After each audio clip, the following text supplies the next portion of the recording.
There you are.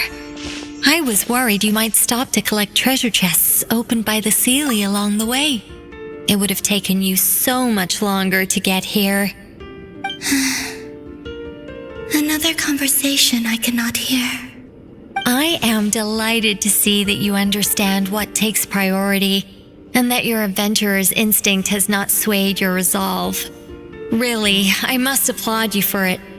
You should know. Paimon's head. Okay, I'll try and keep it short. My senses are telling me that this is where we shall find the entrance to the ruins. Oh, cool! Well, what are we waiting for? Let's open it up and see! Patience. This was a sanctuary of great importance to the Hyperboreans.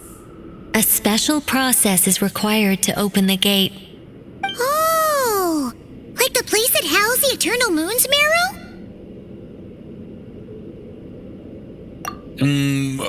Okay, so what's the plan? Need us to do anything? And just the short version, if you can. All right then. I was planning to start with some background on the invention of these techniques. Are you sure you don't want to hear it? It's quite informative. Remember what you were saying about priorities? Fine.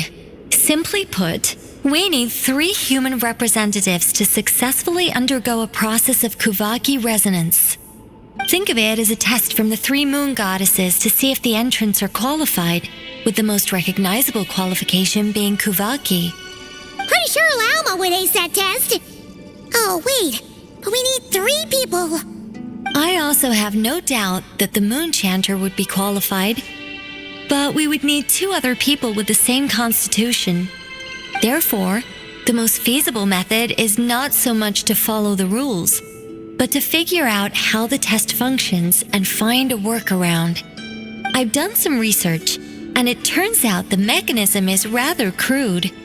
We'll simply need humans to stand before it who have sufficient Kuvaki energy within them.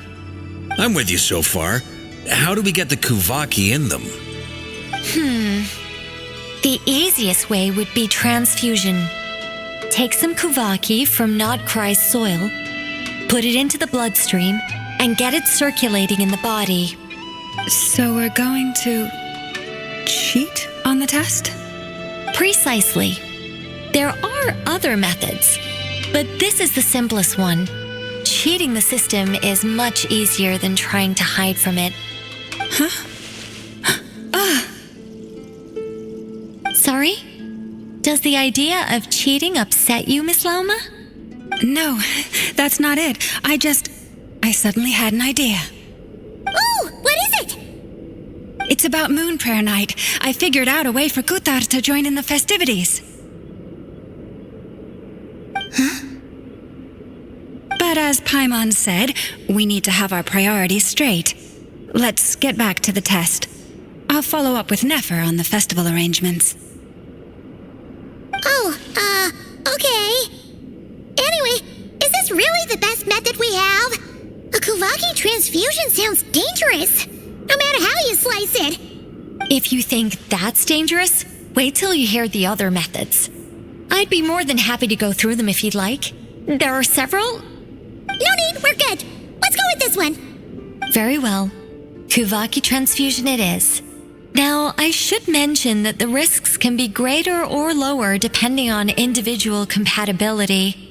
It would be rash to simply infuse the Kuvaki and hope for the best. If the body rejects it, the reaction can be quite severe. The symptoms are similar to another condition that some people living here suffer from, known as congenital Kuvaki sensitivity. So, before we execute our plan, I will perform a simple test of my own to see who is compatible and who is not. Once that is done, we will have to complete the resonance process as rapidly as possible. The participants must remain stationary while the Kuvaki circulates and bonds with them, and they mustn't eat or drink anything. What? No eating or drinking? That's some hardcore fasting. They'll all be monks by the time they're through. 3 days. Oh, it's so long! And we still need to to find 2 more people who are not just compatible, but also willing to volunteer. Fasting? What are they talking about? Really? Don't you want to think this through? Haha, count me in too. 3 days without food? I can handle that. Mr. Cole has made it clear that this is the easiest way. The way I see it, there's nothing else to discuss. It's time to step up.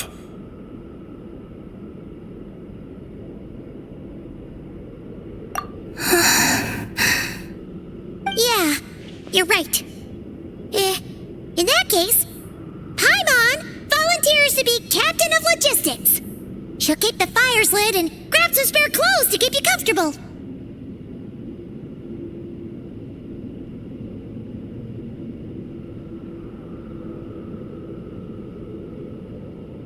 Then we'll start with you first, traveler. Please step forward.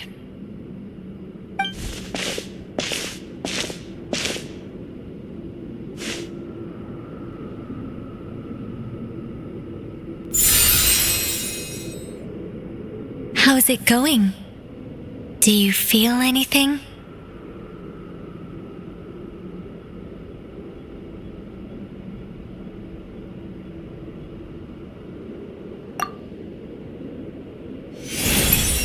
How about now?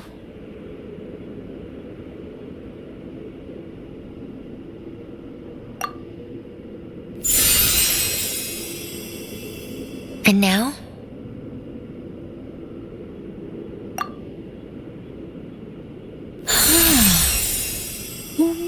What about now? You guys, it's not a competition, you know. All right, I'm officially impressed. Even as a descender, you can withstand far more than I imagined. It's like I summoned a giant stone titan to arm wrestle you, and your arm hasn't even moved an inch. In my last attempt, I infused 5 times the amount of Kuvaki required.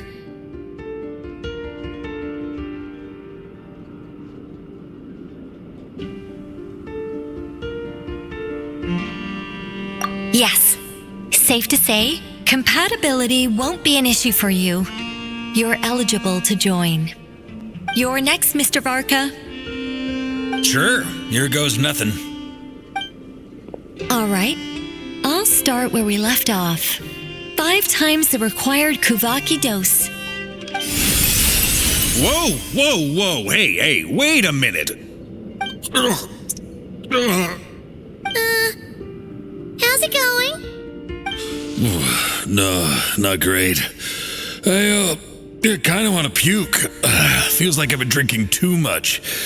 A few bottles of wine, then a big stein of Dark Horse, with some hard liquor from Liyue mixed in. You think this is funny? I just lost to a young lady in an arm wrestling contest. I'm never gonna live that down. My apologies. I'll lower the concentration and try again.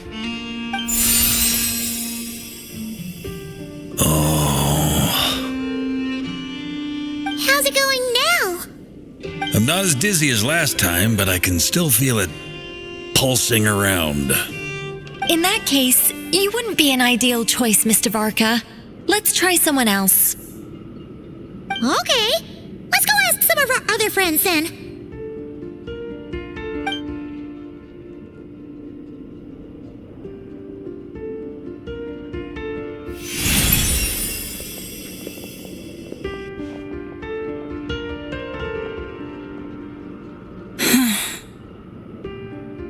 No surprises here, Miss Moonchanter. You're perfectly compatible. You may join.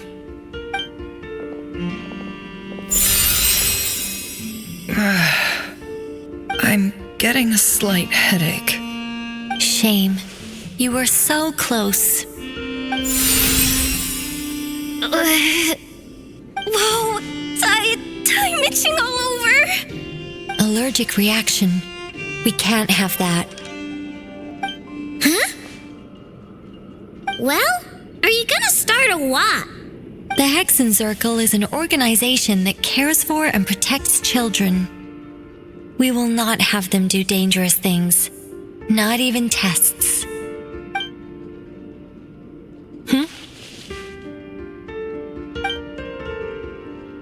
Is something the matter? The candidates have to be human. I guess that rules me out too. Huh. Everyone except the Moonshander got beaten. Guess I don't need to feel so bad after all. I mean, looks like this isn't going to be as easy as we thought. Perhaps I could ask for volunteers among the Frost Moon Scions. I'll see about talking to some trusted Lightkeeper colleagues. Itlua springs to mind. In fact, I think we had some former Frost Moon Scions join our ranks recently. Can you give me the scientific explanation for how the test works? I can probably make some kind of test bot.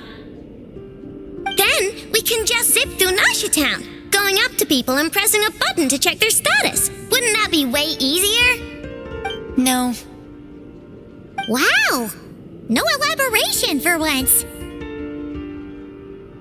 How about I contact the Knights of Favonia's garrison in the Wave Chaser plane?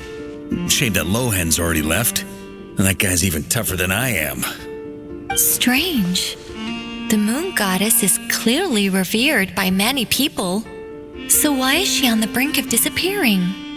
She mentioned that the world has rejected her from the very beginning. And when we fought the Rakier of Solnari, it seemed like she exhausted her power for our sake. Also, I'm not sure revered is the right word for how people feel about her. Gratitude, certainly. For my part, anyway. It's basic reciprocity. She helped us, so she deserves our help in return. Yeah, even though she looked like she didn't care, she still saved a ton of people, including me. A review of the relevant data leads me to conclude that Miss Columbina is a good person. Yep, you bet! They really think so? I'm super surprised that Columbina isn't her actual name, though. I think it really suits her. It's light and graceful and, yeah, just a really pretty name. I know, right? Unfortunately, that's not our decision to make. Columbina. That was the code name the Fatui gave me. But it also came up in the song I heard when I was born. But is that really all there is to it? What do I truly think of my own name? Is there anyone left who will still call me by that name?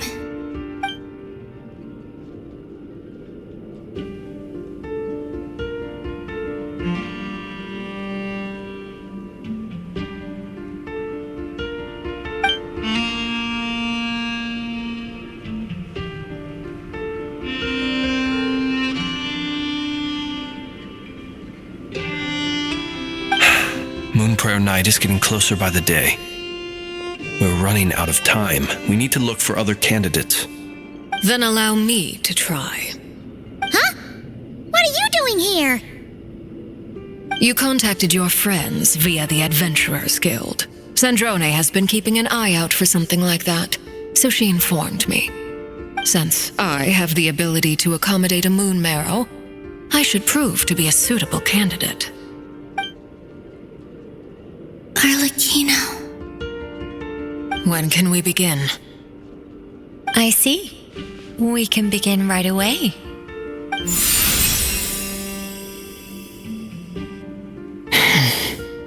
How was it? Did you feel any discomfort? Not at all.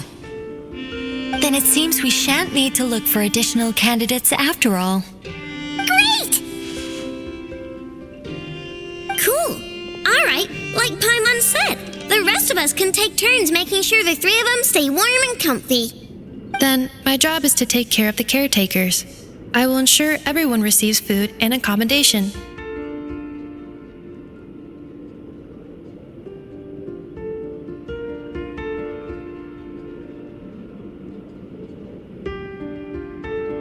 I'm ready as well.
The work is done.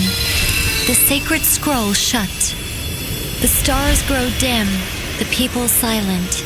The white sun sets, the silver moon rises. O path to the temple, appear now before us.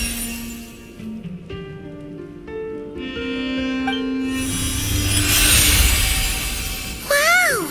It really opened! So that's what all this is about. They've been trying to open this gate. Come, let us enter. It might be best to eat something first. Take care to chew properly and swallow slowly. It will give your body time to readjust to the digestion process. They will head in soon. They will need to enter this gate.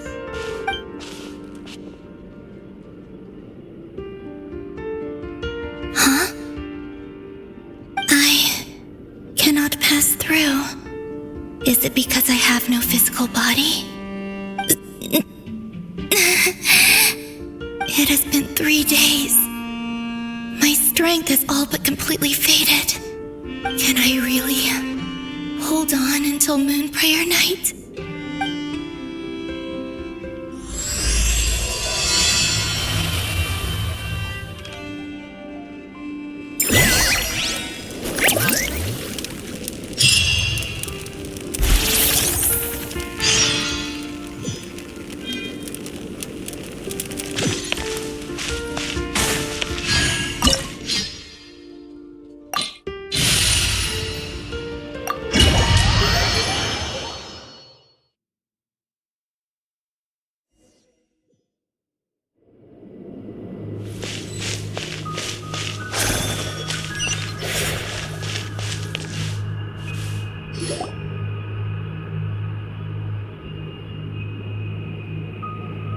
Are these people...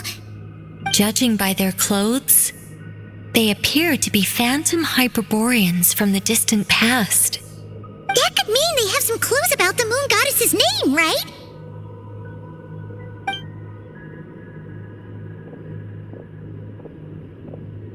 Hey there! Could you tell us what the moon goddess's name is? Sorry. That's probably a weird question, huh? How do we explain this? The moons are long gone, and their goddesses are dead. Their names no longer mean anything. When a new moon goddess is born, we will surely know her name. We have used every last resource at our disposal. All that remains is to wait, patiently and quietly.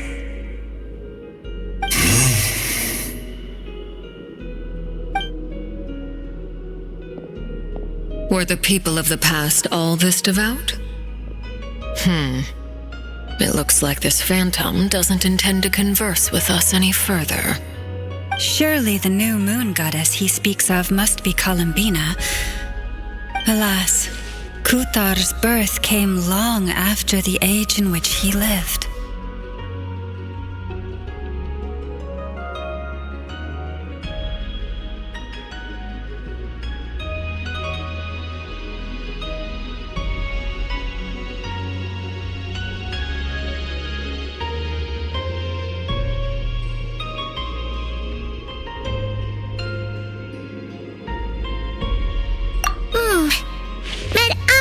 Maybe if we find a phantom from a more recent age, they might know Columbina's real name. True. Keep an eye out. We should be able to tell which era they're from by the clothes they wear.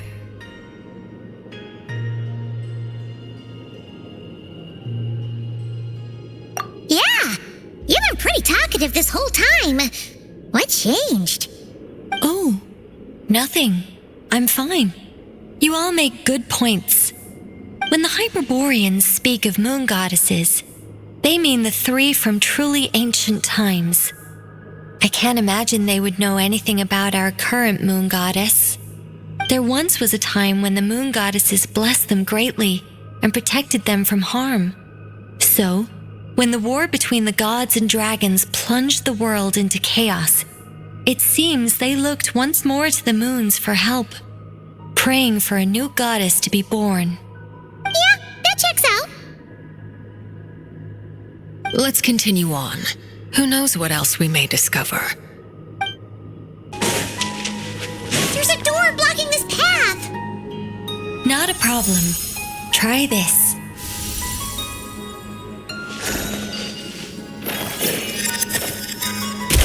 Whoa!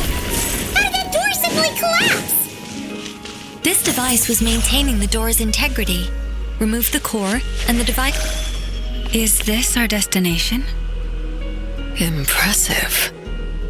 More precisely, this is a device that will help us reach our destination. Let's go. We still have a long distance to cover.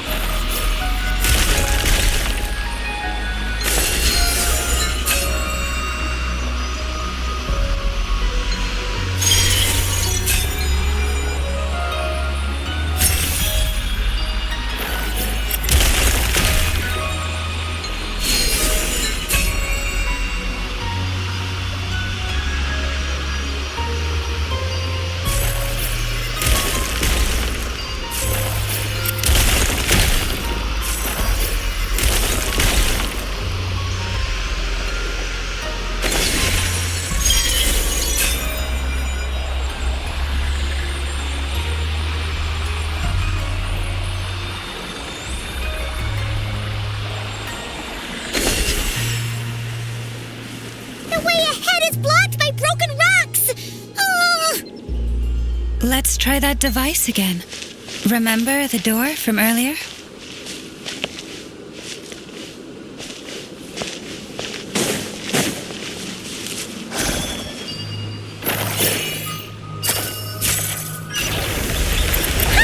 So it works in reverse, too! The humans we see are all phantoms, but the monsters are real. What a fascinating place. There'll be plenty of time to admire it later.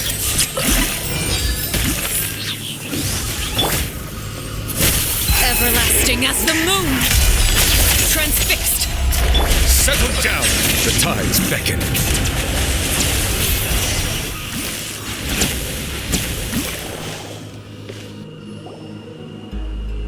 Ooh, there's a whole bunch of artwork in here. Seems pretty old. Nicole, this is probably your area of expertise. What do all these paintings mean? Let me see. To understand these murals requires some knowledge of the history surrounding the War of Funerary Flame. I shared a little of this with Lauma before. Yes, I think I follow. The dispute between the Moon Sisters, the transformation by Nibelung. Oh no, it's no trouble. I'd be delighted to share the tale again. Alright then. Tevat's 3 moons and their goddesses were brought into being by the will of Nibelung, the then ruler of Tevat. But when the heavenly principles came, they changed the world completely, down to its very foundations. The moon goddesses were nowhere near strong enough to challenge this entity. But the heavenly principles did not view them as heretical entities that had to be removed. Essentially, the 3 moons existed to keep this planet alive and operational, which did not directly conflict with the heavenly principles' aims. Nevertheless, the inherent precariousness of this arrangement would soon be revealed. Nibelung returned. Yes. He did, and thus began the War of Funerary Flame, a battle for dominance between Nibelung and the heavenly principles. Discord would soon emerge between the 3 moon sisters. One would voice the opinion that they should follow Nibelung, for it was he who first hung the moons in the sky. Another would argue that taking sides in the conflict would only bring the world closer to ruin. There was no telling where it would lead, especially since their creator had returned bearing the perilous power of the abyss. Nibelung would eventually discover their disloyalty. He had all three imprisoned before transforming the moons into weapons with which to fight against the heavenly principles. What? Weapons? Yes. The very moons that had once defended the planet became instruments of death and destruction, striking terror into the hearts of all living things. And although the heavenly principles and the three moon sisters had once been at peace, it now seemed that the moons posed an unacceptable threat to Teyvat.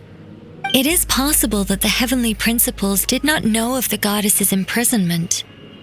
If so, the weaponization of the moons would surely have been viewed as an intentional breach of the peace agreement.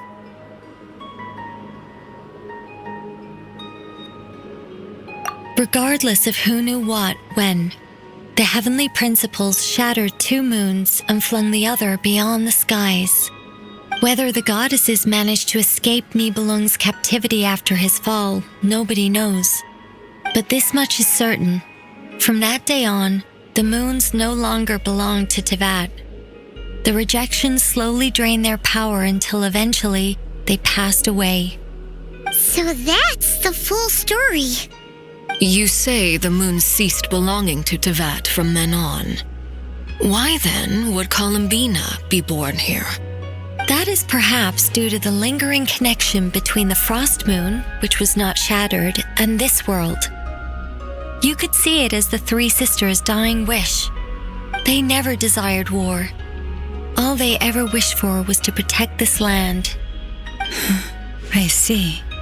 If the final fate of the three goddesses is as you say, then Columbina faces the same grave danger.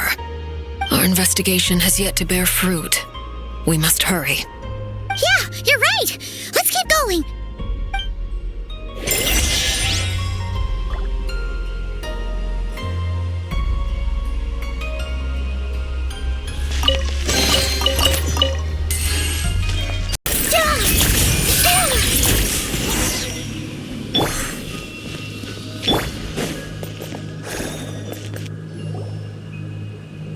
Ooh, there's a whole bunch of artwork in here. Seems pretty old. Nicole, this is probably your area of expertise. What do all these paintings mean? Let me see. To understand these murals requires some knowledge of the history surrounding the War of Funerary Flame. I shared a little of this with Lauma before. Yes, I think I follow. The dispute between the Moon Sisters, the transformation by Nibelung. Oh no, it's no trouble. I'd be delighted to share the tale again. Alright then. Teyvat's three moons and their goddesses were brought into being by the will of Nibelung, the then ruler of Teyvat. But when the heavenly principles came, they changed the world completely, down to its very foundations. The moon goddesses were nowhere near strong enough to challenge this entity. But the heavenly principles did not view them as heretical entities that had to be removed. Essentially, the three moons existed to keep this planet alive and operational, which did not directly conflict with the heavenly principles' aims. Nevertheless, the inherent precariousness of this arrangement would soon be revealed. Nibelung returned. Yes.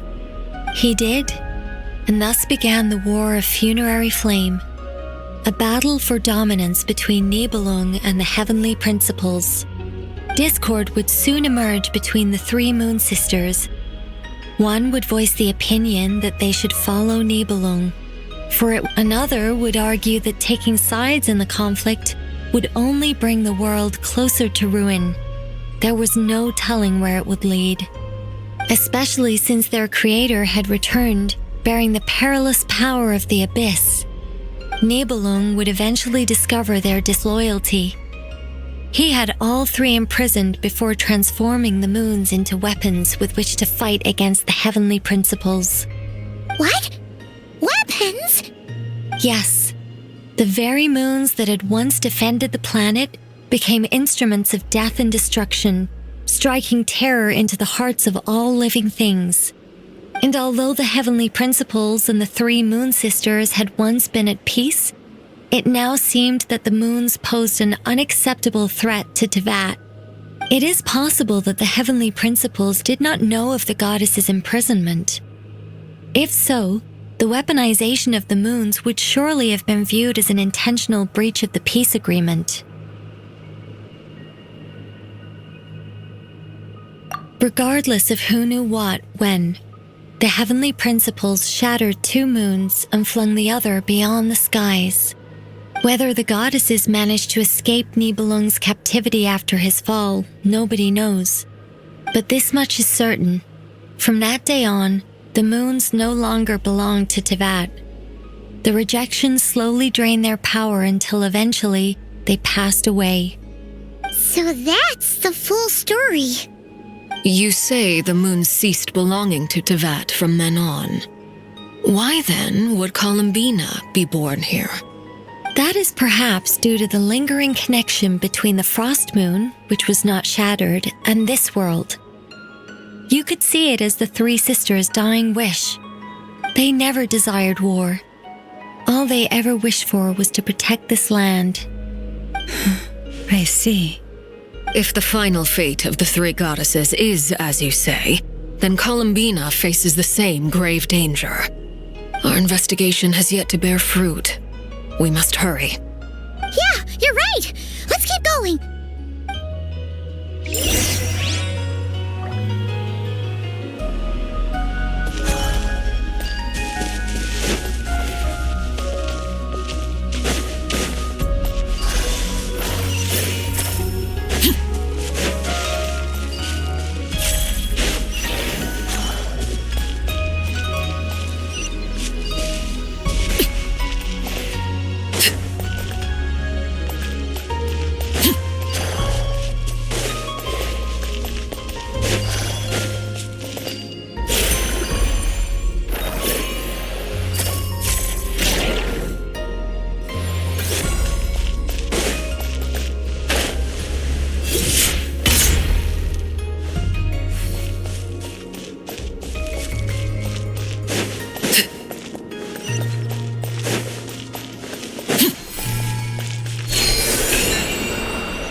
We're finally here! Guessing we'll need to activate this thing? Indeed. I was a little worried about that at first, but as we got closer, I sensed that the Kuvaki within it flows unimpeded. It should be functioning normally. The only issue is how to activate it. It's looking a little worse for wear. What about the cores from some of the other devices we've seen? Can we repair it using those? In all likelihood, yes. I imagine that would have been the Hyperborean's backup plan. Let's look for some cores.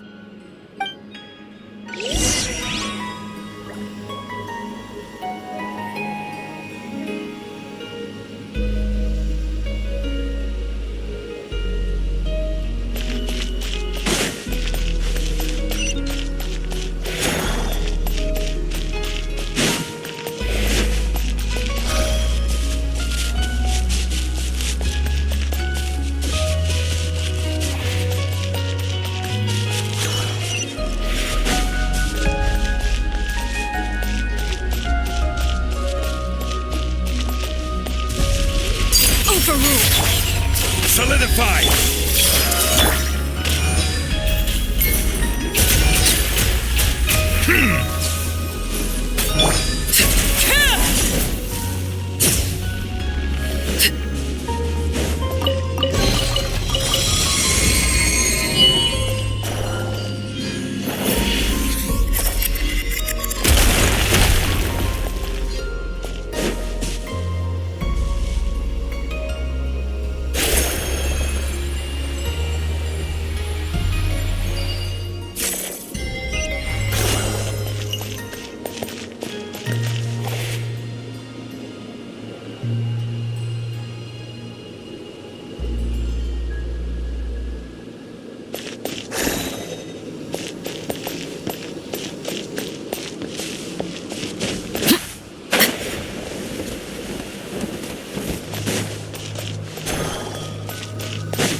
us!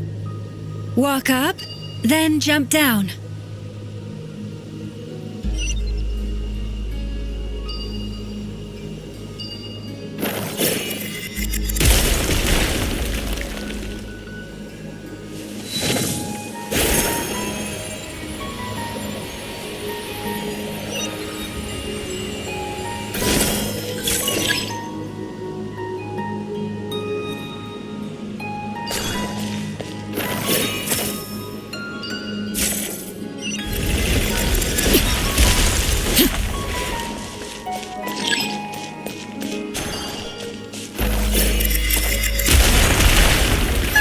That should be enough cores. Let's head back.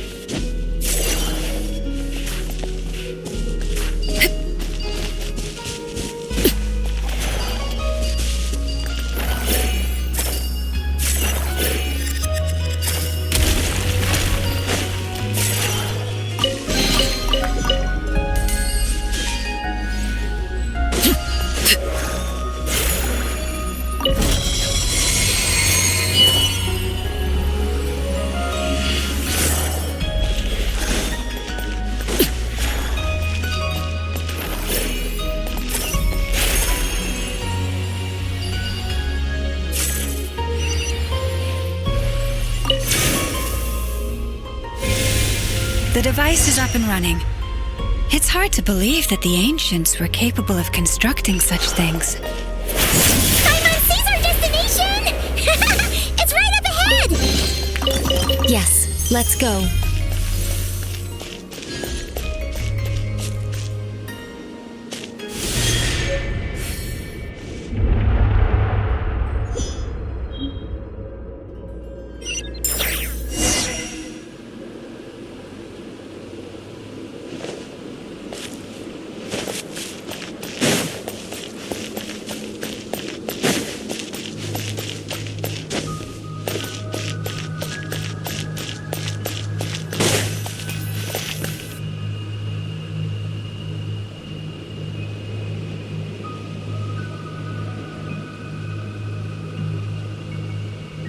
This is where the people of Hyperborea communicated with the moons. We need only place the moon marrow upon this platform on Moon Prayer Night, and we shall be able to open a portal to the moon and send our moon goddess back home. The assumption being, of course, that we can find her first.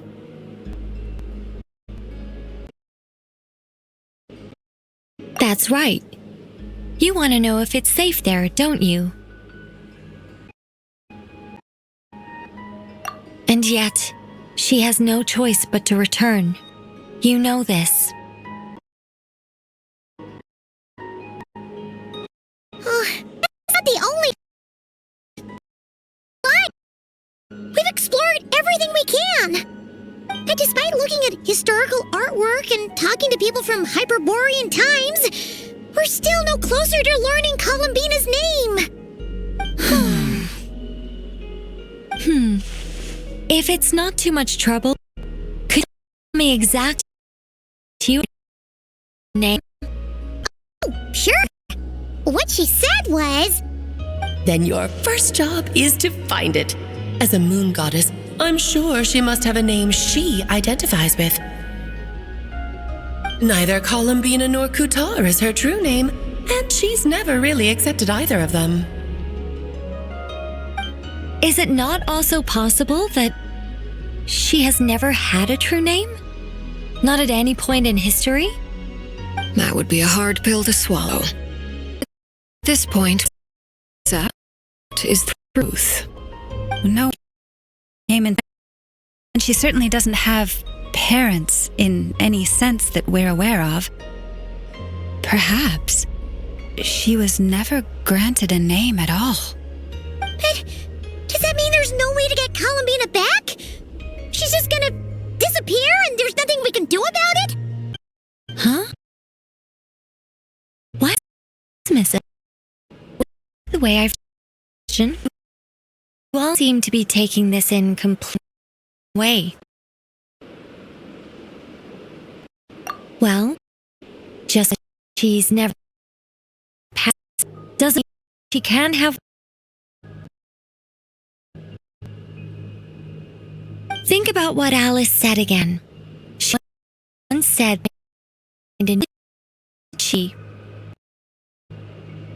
Are you saying what I think you're saying? Yes. Names are anchors that connect us to the world. If she doesn't have one already, then all we have to do is create one, no? It's like... yes. Traveler, when you first arrived in Teyvat, do you think you would have turned around if someone behind you shouted, "Hey, Hermione"? But what about now? I understand what you mean. Life is a long journey. Even the friends and family by our side can change over time. When people call you by different names, what matters isn't so much the words themselves, but what they symbolize. And of course, whether that resonates with you. Ether.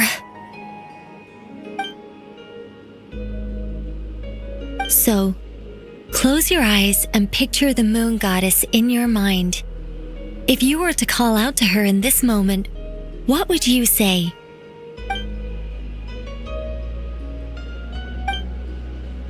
Columbina. Columbina. Paimon will call her Columbina too. Well, she has long forsaken everything that Kuthar represents. I think from now on I should call her Columbina too. Well, it sounds to me like you found your answer. Are you sure? Is it really that simple? We haven't found... Far and wide, rejecting every other answer you were offered? How could you have come to an answer you felt was finally correct? Oh, it all makes sense now. This has Alice's fingerprints all over it. Are you suggesting that maid knew from the start that Columbina never had a real name to begin? I can't say for sure. I'm definitely imagine her chuckling in satisfaction somewhere right now, saying, "Fun."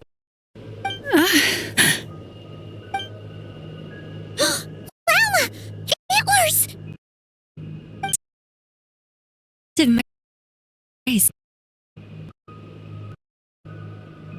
Do not worry, for the name called now, power enough to summon back the moon god. Then what? The name? Yes. So, the thing is...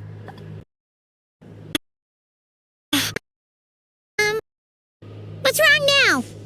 This is so annoying. I really want to explain how that whole... the founding principles of Teyvat and... Oh, I could talk about this... But... Deep breaths, Nicole. Breath. Angel. Solemn angel who has her priorities... Sorry for asking. Clearly about Paimon's part. Anyway, you all need to hurry. Last thing, remember you call... Then it is... By the name Columbina, we should find her. Then we'll throw her the best Moon Pair Night party ever! And at last, home.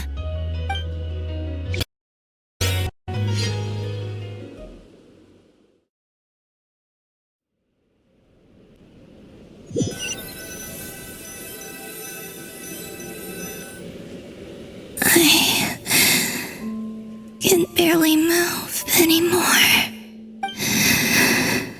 My consciousness is fading away. Have they come back out? I'd love to see them one more time.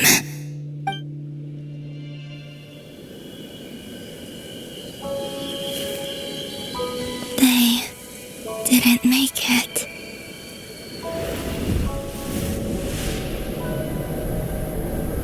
Could you tell me your name?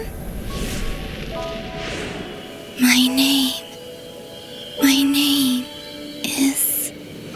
Columbina!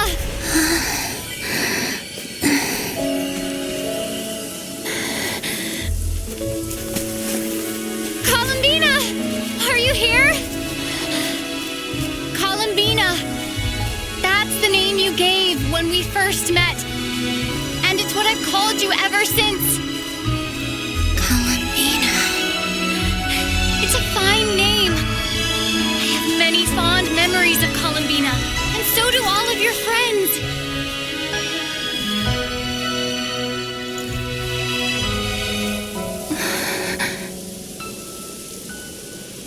If you like this name,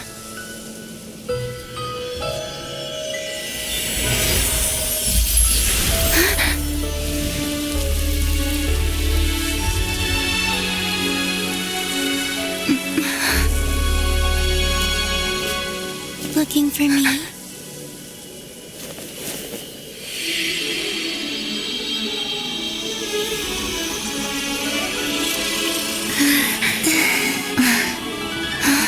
I like it. You can carry on using it. My name is Columbina Hyposelenia.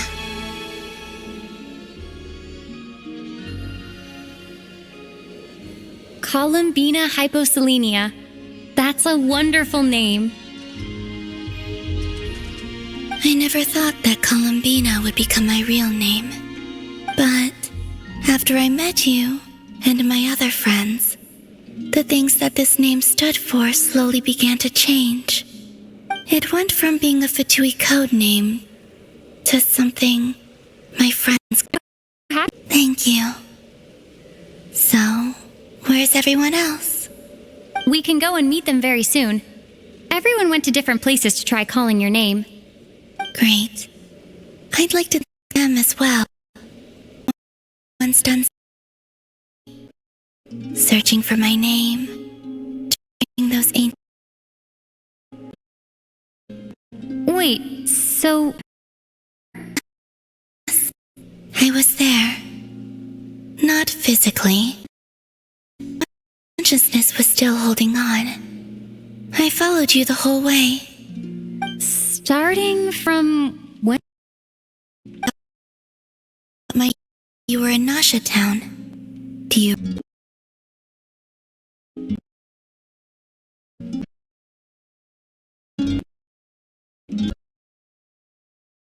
Let's go. We don't want to keep them waiting. I can... me. But... that... Could you name? Sure. Come with me, Colin.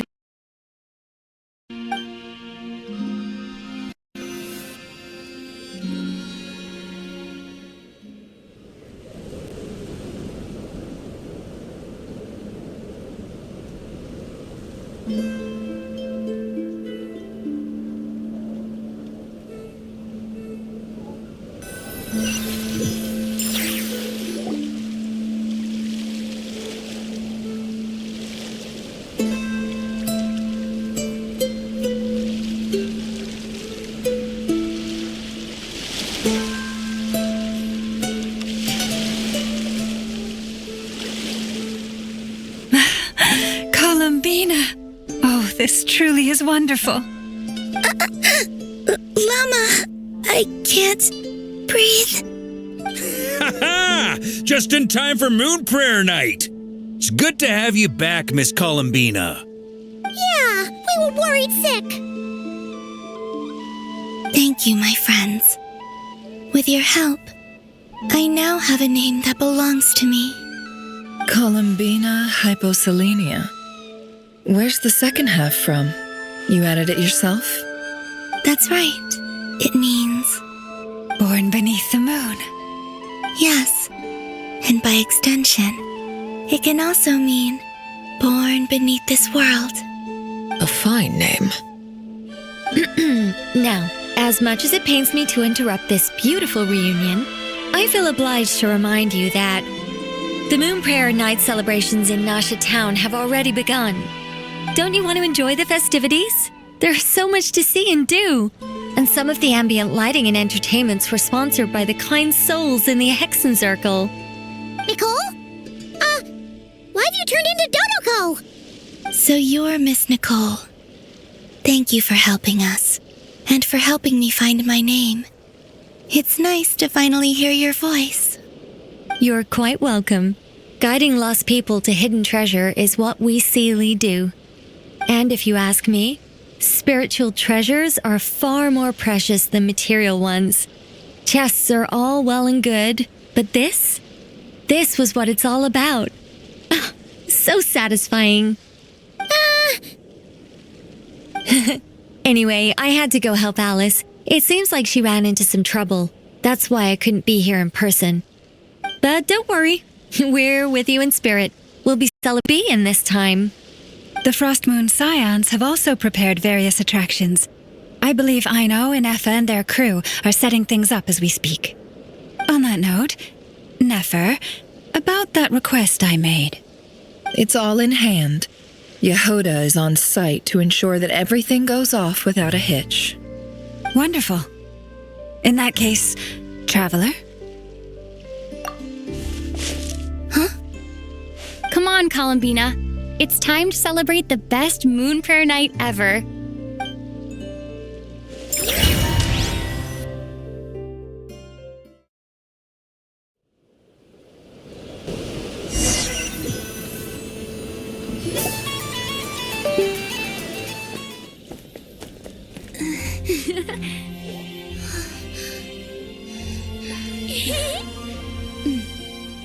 Hey, young lady. Would you like some moon prayer night candy? Happy moon prayer night. Oh, yeah. I almost forgot to say. Well...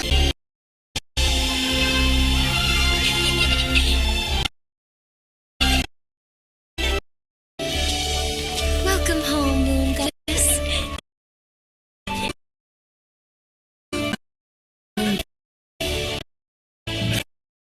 Welcome home, Moon Goddess. Her festive gift. Yeah. This is what nodkrai is home.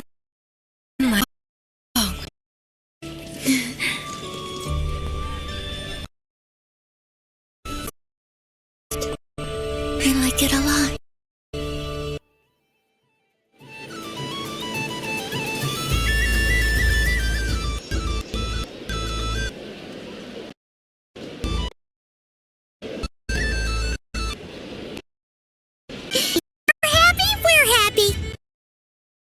Dress up with the tree in the forest.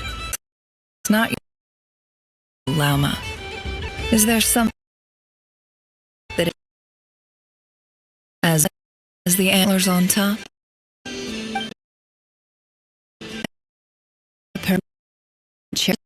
Resources cause it truly is a magical.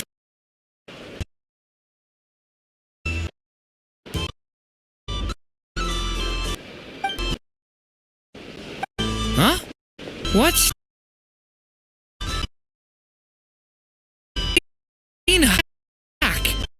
Yeah. Thanks for your concern.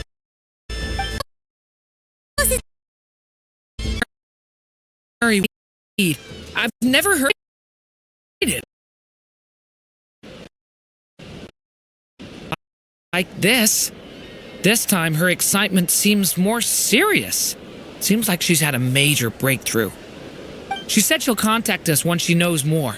In the meantime, we're free to relax and have some fun. Enjoy the time off while it lasts. I have a feeling that our next task won't be so simple.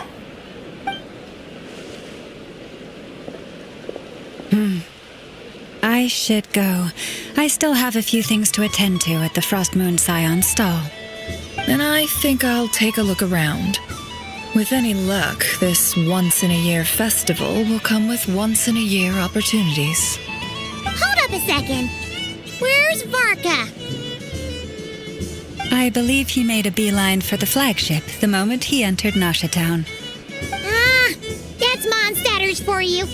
They know what they want when festivals roll around. Goodbye for now, Columbina. I hope you have a wonderful night. I will.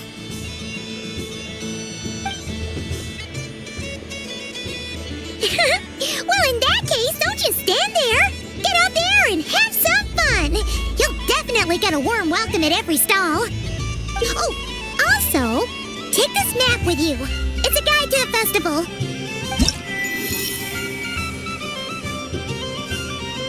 The Frostmoon Scion stall is over here. Lauma's invited a whole bunch of cute animals to celebrate too. Over there is the Hexen Circle section. Alice seemed more excited than anyone about this festival, so she insisted on making it a grand affair.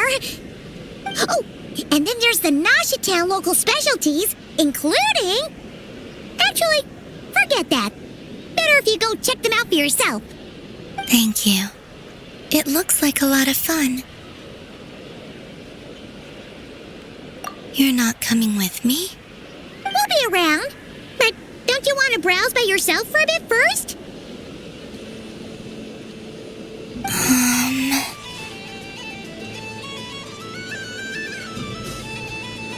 Yep. If you find something you like and want to try it out together, just give us a shout. We'll be right with you. Otherwise, just relax and enjoy yourself. There's so much on offer. Where should I go first?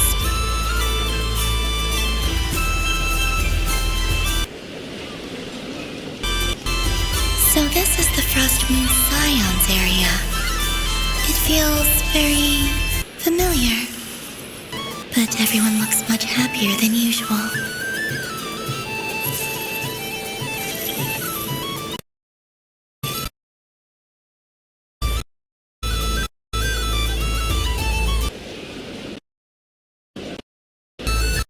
If this were any other day, I'm sure it would make for a great photo opportunity. But Moonlight has antlers uncomfortably large. Doesn't it? Two of antlers?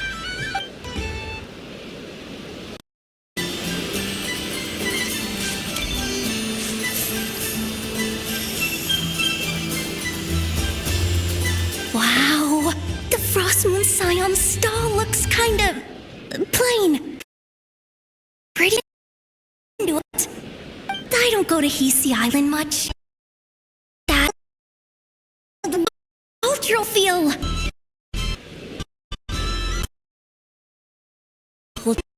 We get more festivals. I'm all for it.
That was too close.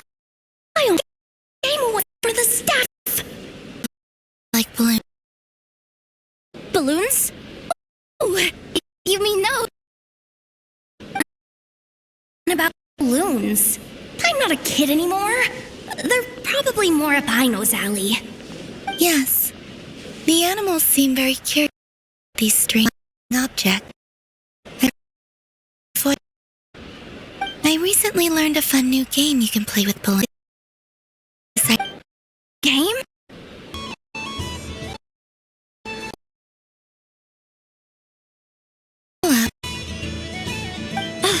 Welcome, Moon Goddess. Buy some. Yes. Could you give me a few later? Are you sure? I guess it's not a problem, but... Yes, please. Thank Uninformed pouches. What does she want with? Would you like to play the balloon game, Yehoda? Huh? Sure. I guess. How do you play it? Wait here a moment.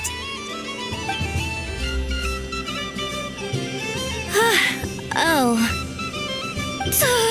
This is so weird. What have I got myself into now? I thought I saw Columbina nearby. Uh-oh! That's the fourth Harbinger! Although she's helped us out quite a bit, she's good people, right? Is she looking for Columbina? Oh, guess that's my ticket out of here. I'm not sure my heart can take being sandwiched between two Harbingers.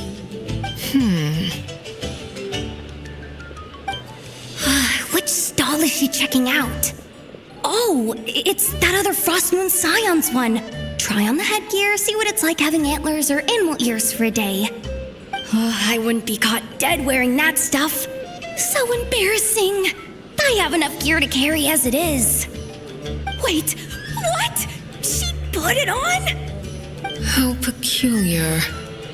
This would take some getting used to. I wonder if this is what it's like for Lynette. It really suits you, ma'am. What is this? She was so intimidating a moment ago, but now, dang, she's really rocking those ears. How does she make them look so cool?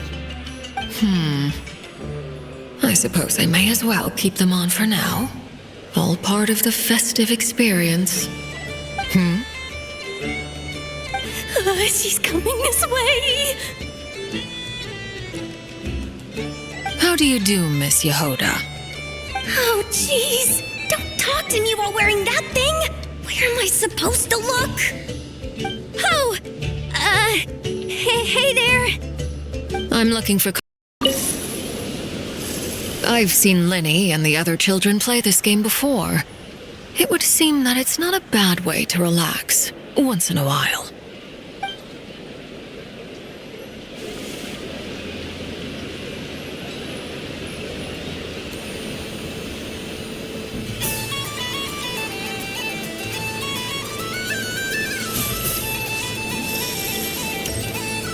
What's this?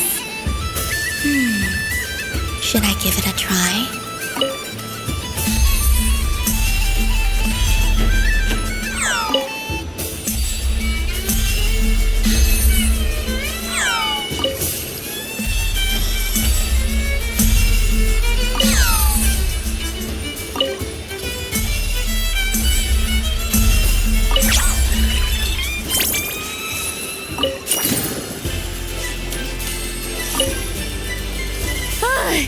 I just had a water fight with two Fatui Harbingers. Pretty scary, but also surprisingly fun.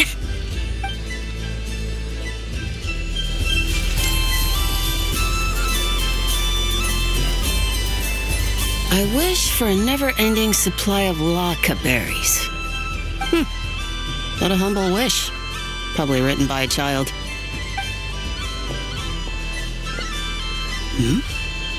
Is that Lama the Moon Chanter?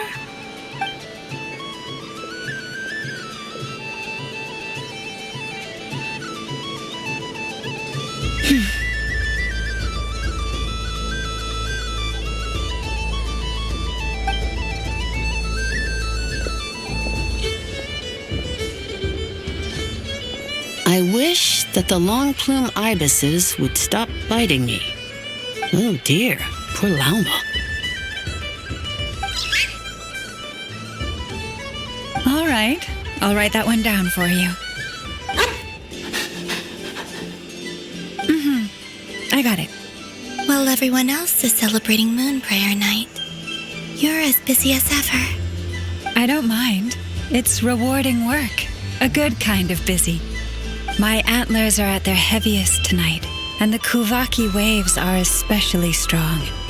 But as I help these dear friends hang their wishes up, I feel a great peace within myself that is hard to describe. You see, they are all such beautiful wishes, and they are ones that we can fulfill by our own strength. Do you blame me, Llama? I want to hear your honest answer. It is by the help of so many people that I can return to the moon. But I feel as though I've hardly done anything in return. You've done plenty, Columbina. I say this in earnest, both as someone who knows your history and also as a friend who has seen what you've been through. What about as a moon chanter? I feel proud to honor our moon goddess's wish, and I'm sure any moon chanter in history would have felt the same way. Thank you for your kind word. I also feel to let go. You return to heart by eye. Sure, behind, we'll gaze up at that sky, yearning for the moon once in a while, just as you used to do. I will miss you, Llama. I will miss you all. I hope to stay in touch. I will try and find some way to send messages down from the moon. Perhaps you could use Kuvaki. I've heard Yehoda say that signals can be sent using long and short waves, or strong and weak lights. That sounds a little complicated. What if we forget what the signals mean? We could prepare a codebook beforehand, but you're right. It wouldn't really suit you. Still, whatever happens, and because you trust in me? Yes. And in the power of truth. In my experience, the truth tends to be false. Confident. Love will shine through the curtain of light.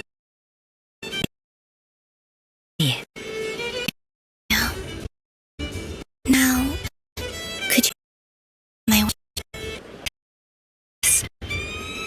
I wish that all who dwell in that world have a place to wish to see my friends again. I hope that's not too greedy of me. Not at all. And I trust one.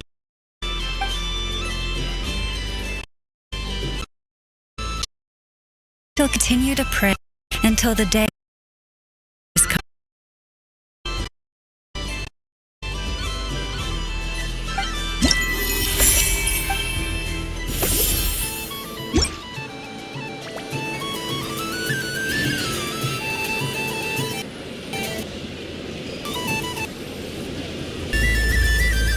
Miss Laliki!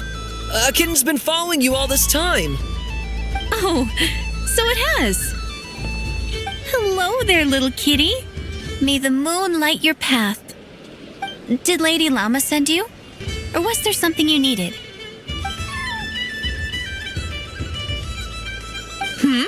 You'd like some moon prayer candies? No? I believe it wants that box. The one with the moon prayer candies in it. Oh, I see. Here, kitty. Come on. Here you go. Thank you, Lady Mr. Cantor, did you see that young lady dressed as the moon goddess? When did she leave? Sorry, no, I was looking at... I was watching the... cat. I see. The resemblance was uncanny. She seemed like the true Lady Kutar, the one who guides souls.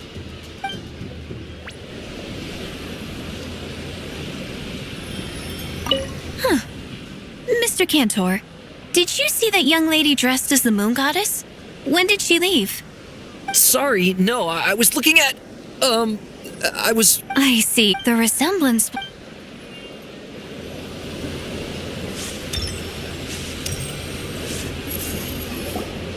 Sunny days! Ah, Well, you are as warm as the sun itself, Moon Goddess. Very well.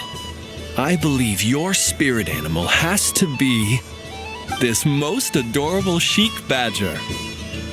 Wow! Thank you, Mr. Talking Magic Lamp! Have a very happy festival, Moon Goddess. Lance? That's you, isn't it? Shh. It's our little secret, my dear traveler in Paimon. Okay, sure, but why are you here selling sugar sculptures? Everyone celebrates in their own way. After gazing into the abyss and spending time around gravestones all year,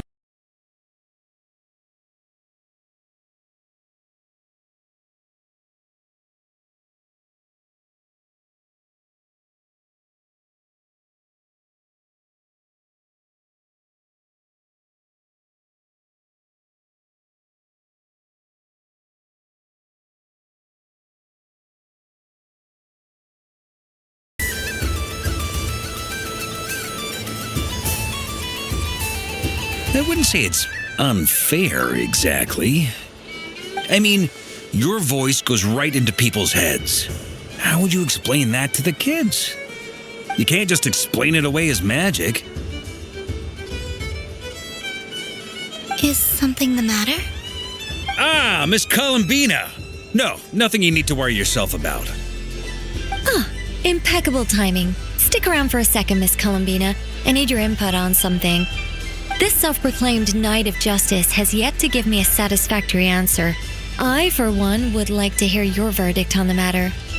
Hey, now, I left the flagship just to help you out, Miss Nicole. What's going on? So Alice and I are both using long-range remote control spells that work on similar principles, allowing us to attend this festive fair. Alice, being a great mage, wanted her Dodeco to reflect something of her own charm and mystique. So she adjusted the way its tail moves when it spins around. An entirely gratuitous move, in my opinion. I hardly see how anyone is going to notice that. If anything, I'd say that anyone who stares intently enough at a Dodeco's tail to notice such a small detail is someone we ought to be highly concerned about. I only say this to emphasize that my question has nothing to do with tails. Now that we're clear on that, why is Alice's Dodeco permitted to interact directly with the children celebrating Moon Prayer Night, while mine is not? Your voice speaks directly into people's minds. See? Exactly what I said.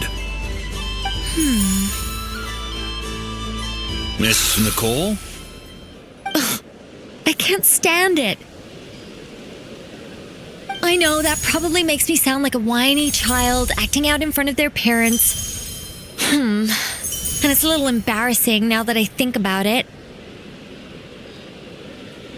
But hey, I said it now, I can't take it back. That would be even more embarrassing. Also, don't go reading too much into that analogy. It was off the top of my head. I'm actually an awful lot older than either of you. Miss Nicole, are you saying that you'd like someone to play the game you've prepared? I'm not so invested in that. It's just something cobbled together using items I borrowed from Alice. She probably didn't even make them herself. The point is, I want to know everyone's thoughts after they receive their prizes. But as you've said, I can't just ask.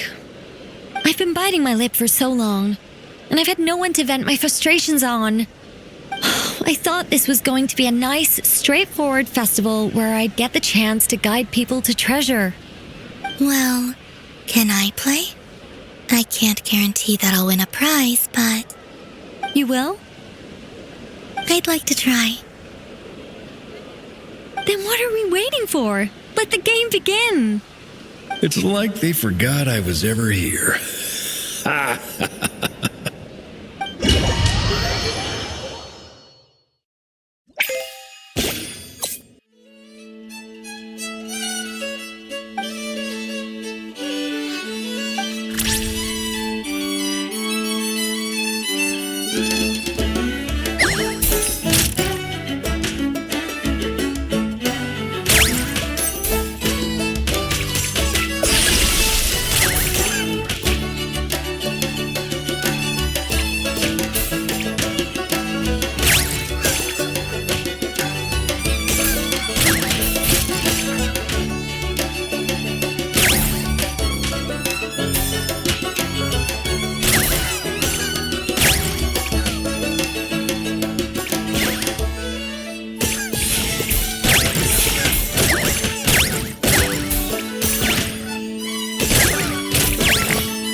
Congratulations, Miss Columbina! With your great wisdom, you have overcome every obstacle in your path and conquered the great challenge posed to you by fate. Fate? Well, something to that effect. If you'd prefer something more poetic, it could be the icy winds or the dawn. Anything you like, really. You could even go with the challenge posed to you by Dodoko, if that's what you're into. Anyway, you can take or leave my suggestions. Moving on. All my hopes are now resting on this. Can I open it now? Stop teasing me. Please, I'm begging you. No more talk. Just open it. Wow. What a lovely sculpture. Classic and cute at the same time. Thank you, Miss Nicole. I'll always treasure it. There we go. Music to my ears. You have my sincerest gratitude, Miss Columbina. Thank you for sharing your precious time with me and fulfilling my wish. Don't mention it. You've all done much to help me, and still, I'm the one receiving all these gifts.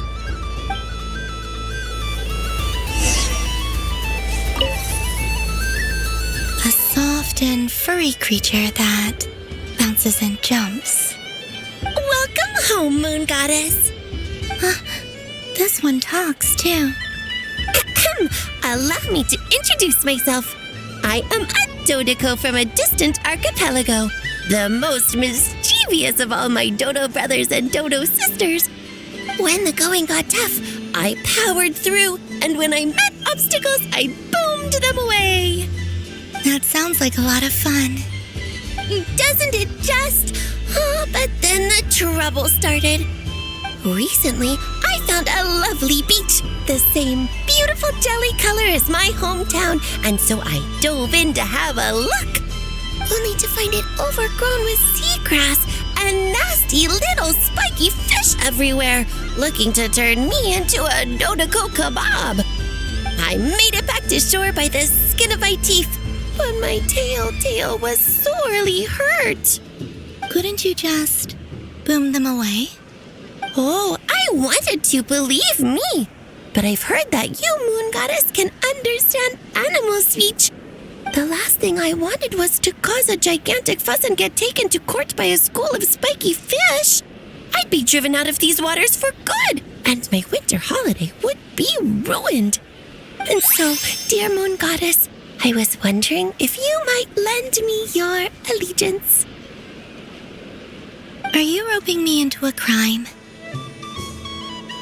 Oh, let's call it a once-in-a-lifetime carefree adventure. Does that sound better? All the festival goers tonight are dressed up as the Moon Goddess, but there's nothing to say that the Moon Goddess can't disguise herself as a Dodoko, is there?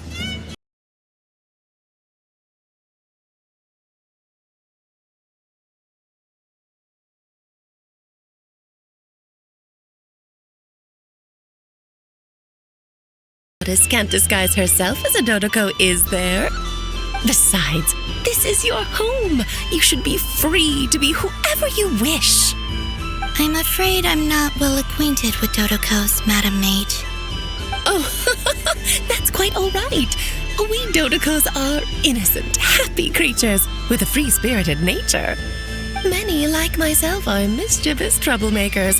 Others are lazy souls who like nothing better than to lie down on a nice rock and take a nap. In our eyes, every creature who yearns for happiness and freedom is a Dodoko. But perhaps in yours, we Dodoko are a fluffier and more mischievous breed of Kuhenki? Yes, that is a much easier image to follow. Oh, wonderful! Then let's play! Grab onto my tail and follow me into the sea. Time to settle some scores with the bad guys.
remarkable talent.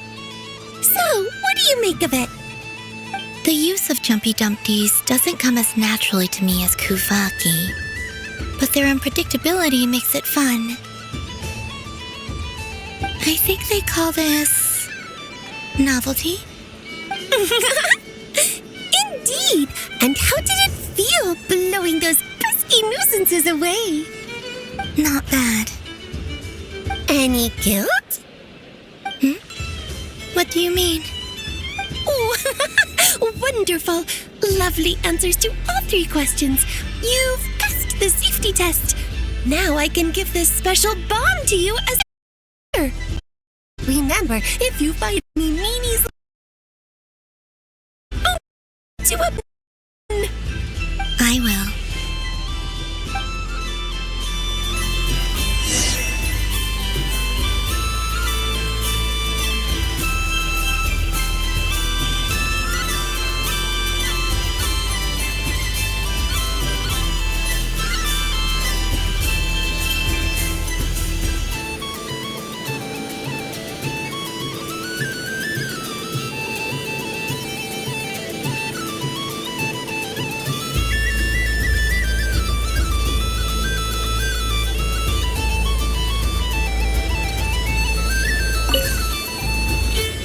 Welcome home, Moon Goddess.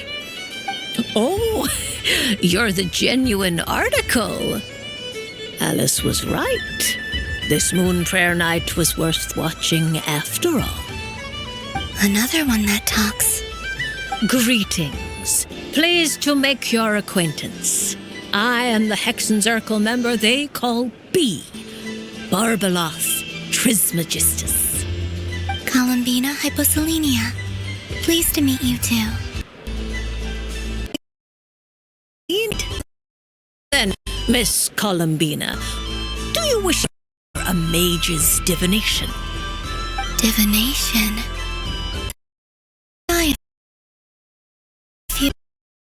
Is this like that? As you look to your journey, you so doubt and soothe the confusion in your heart. You. The unknowns on my journey. Of course, if one wishes to peer into fate, man's a nice option. But that is a complex affair. And art to the status of a festive amusement would seem much better. Fate with great certainty. Shall Arcana to tell your fortune instead. It is more Anna. Indeed. Unlike Hydra abilities and trends, like to think of themselves as creatures of evil. Peering too far and too clearly into the future is detrimental to both body and soul. I'd like to give it a try. Of course you may. And Miss before we begin, are there any specific questions you would like to ask?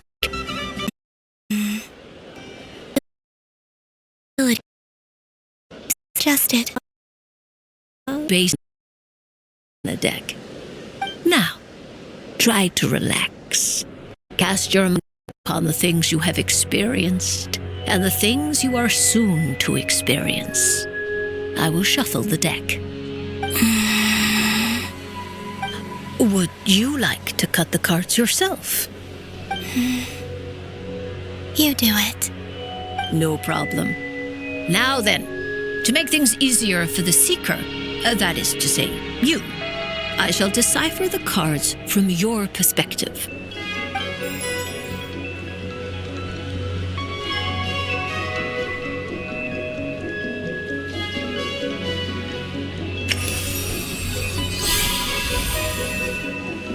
Please, draw the first lunar arcana. This represents destiny, and is the foundation for the divination as a whole.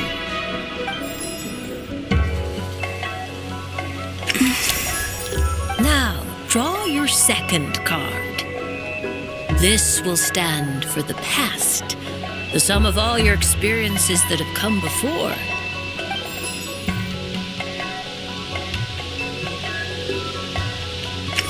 And now the third arcana. This is the present, your interpretation of the current moment. Finally, the last card. This shall speak of the future, which...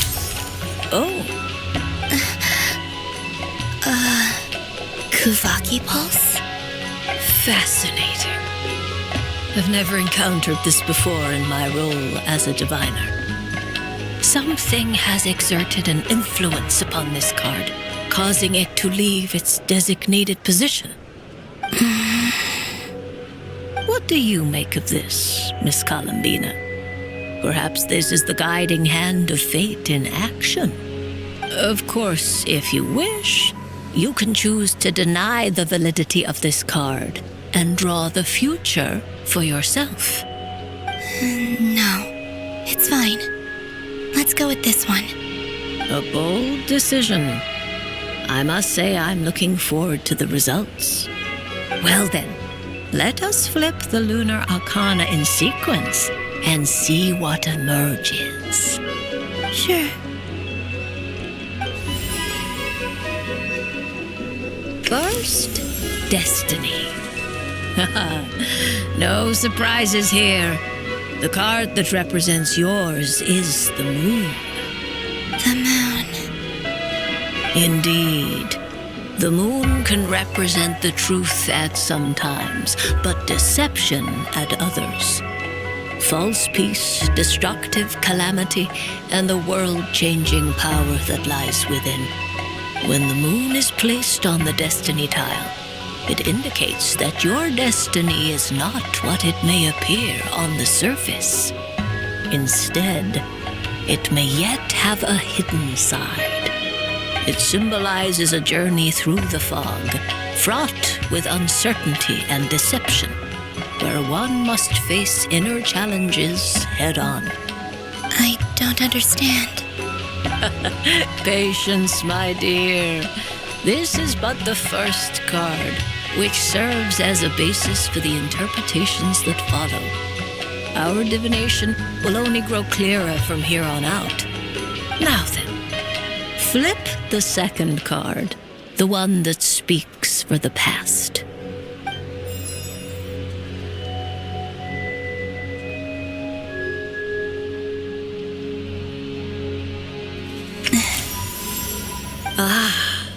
The Hermit, but inverted. Inverted? Yes. The Hermit symbolizes solitude, introspection, and the pursuit of truth. When inverted, it represents isolation, truth out of reach, and a path that leads one astray.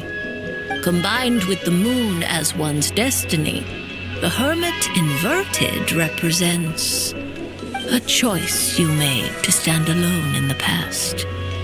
It was a choice made not out of fear or arrogance, but for reasons that others could not perceive.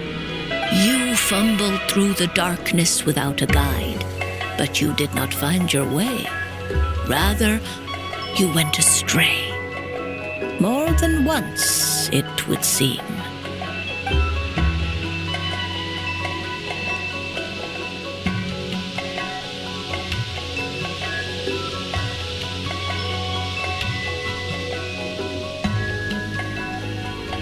I suspect only you know the answer to this question.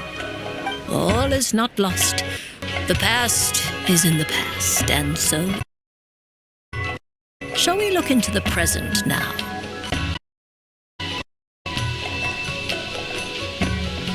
Oh my. The Lovers. One of the most interesting lunar arcana. What does this one mean? This means that you have had an unprovable unprecedented emotional experience.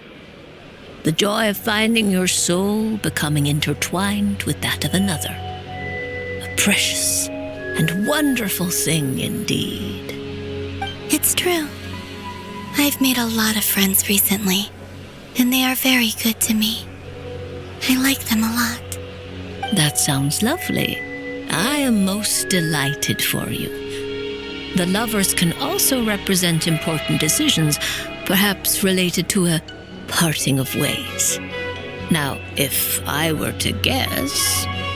Yes. My return to the moon. I understand. Parting with friends is never easy, Columbina. But rest assured, this is not the end of your journey. There is always another story waiting to be told. The future always lies ahead. The future. Well now, it's finally time to flip this most mysterious of cards. Why did it appear? And what does it wish to tell you? I'm ready. Very well. Flip this card and see what lies on the other side.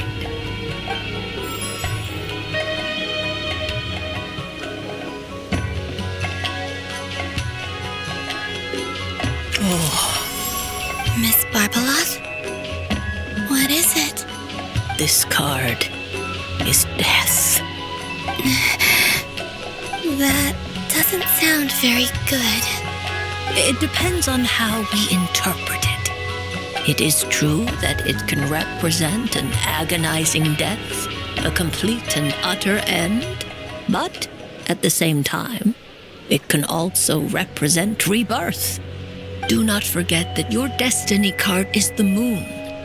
That lends your future many different potential meanings. If death spells the end, is it unavoidable? As I have said, divination can only display general trends. It is a rough guide, but it does not show predetermined outcomes. Allow me to summarize it for you. In the past, you may have lost your way, but now you have gained new connections and new strength. You now face an important decision, one that may bring about a great change in what is yet to be.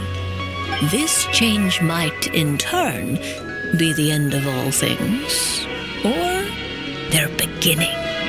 But remember, everything is subject to change because of the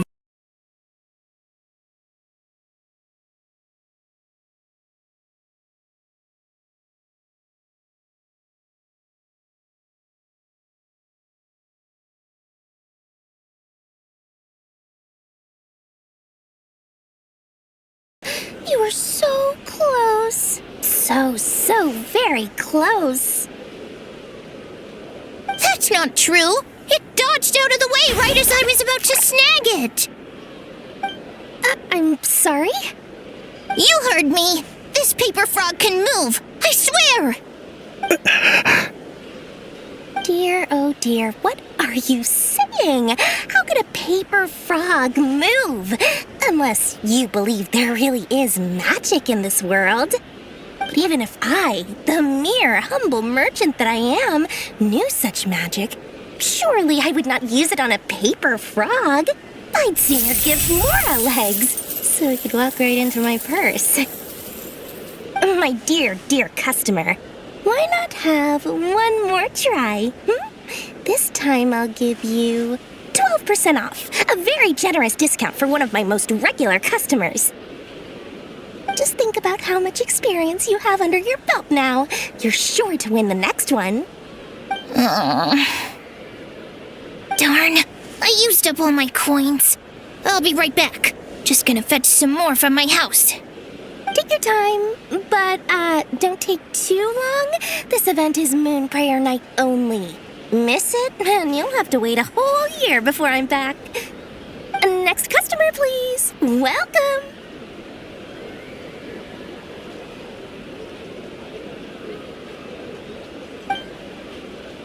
Hello.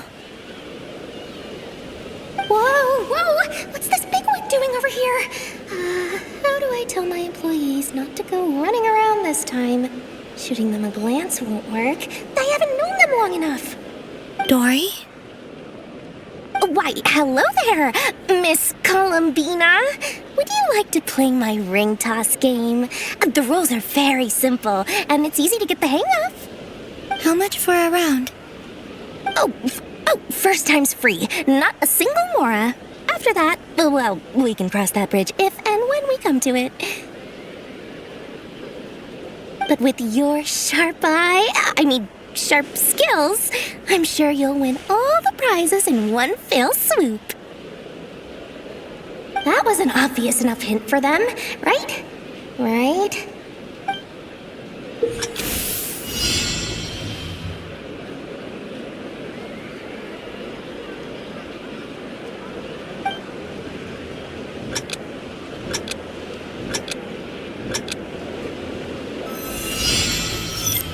Here comes the ring! Oh, peanuts.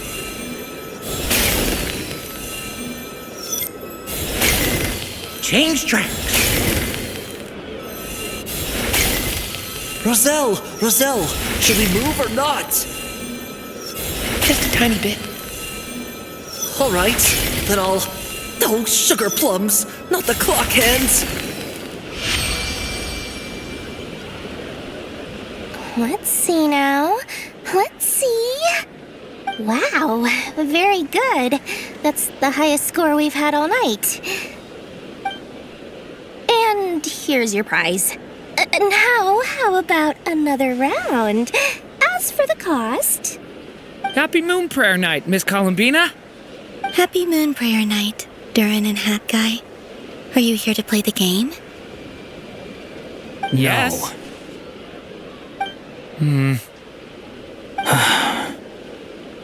You said we were just coming here to say hello. I did, but then I recognized a few more people as I got closer. Do my eyes deceive me? Is that... It's our little dragon! He's all grown up! Someone's popular. Well now, since you came all this way, why don't you try out this lovely game we have going? First try is free! He'll have a go. I'll pass. It's only one free try per customer. You can't give your try to him. I'm aware. How has Elder Almond been lately? He's in great shape. He goes for a run in the forest every morning to stay fit and healthy. He tried to go boat racing with Firecracker a while back, but he couldn't even make it onto the Lotus Leaf. Firecracker was in fits of laughter. How about you, little dragon? Can you still fly? Yes, I can.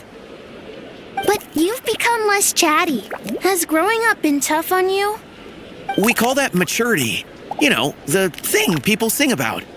The knight wields a sword of stone to defend those hearts that are made of gold. Stone is very heavy. That's what keeps him from talking too much.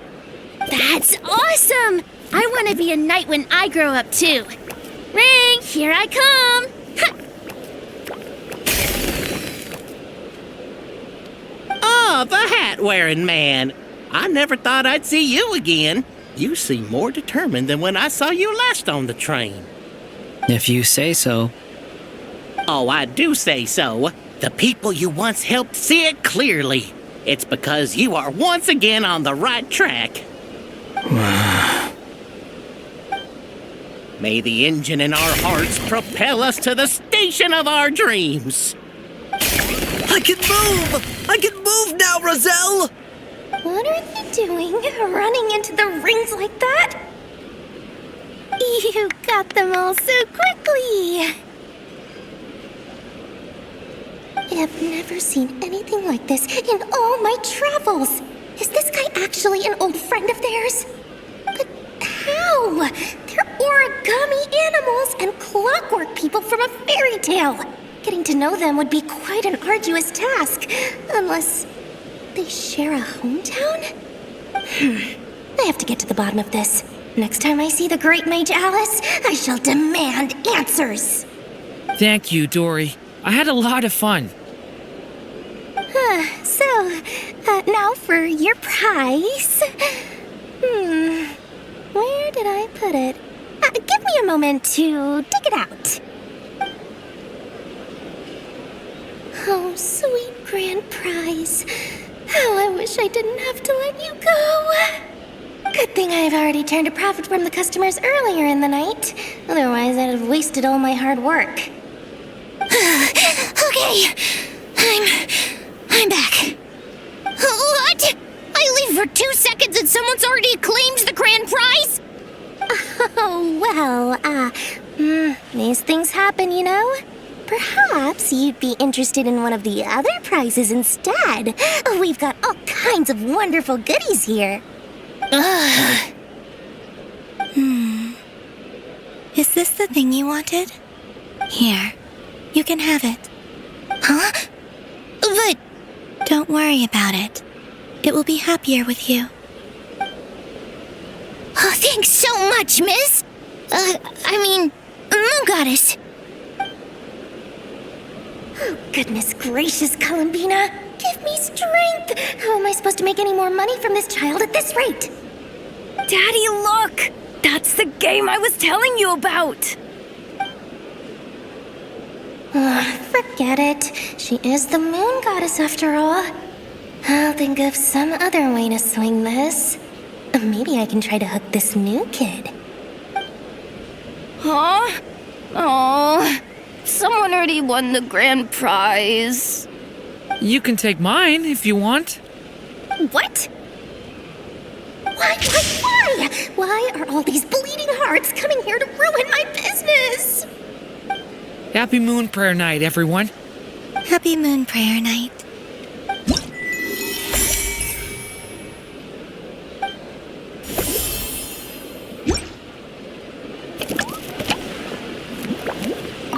If all the prizes are gone, I might as well close up shop for the day. But you haven't had your fill of fun yet, right? So the next time a customer shows up, you're going to have to run faster, all right? And remember, run out of the rings, not into them.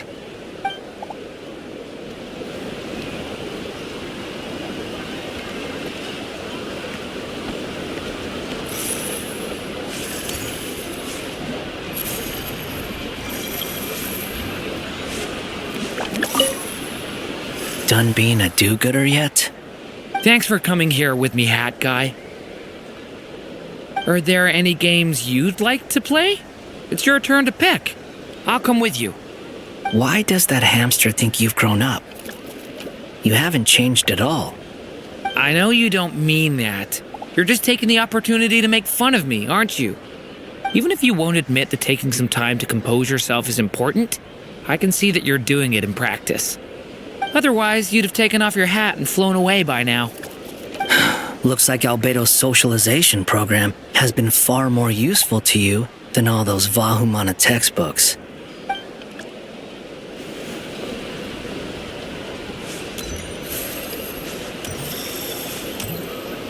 There are so many attractions here. Since I rarely get out, I might as well make the most of it.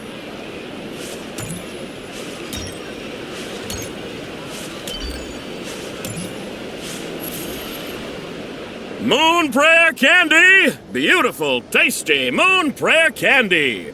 Buy a whole box, share it with your friends and family! Candy? To share? I wonder what flavors everyone would like. Welcome home, Moon Goddess. Fancy a box of Moon Prayer Candy? Sure.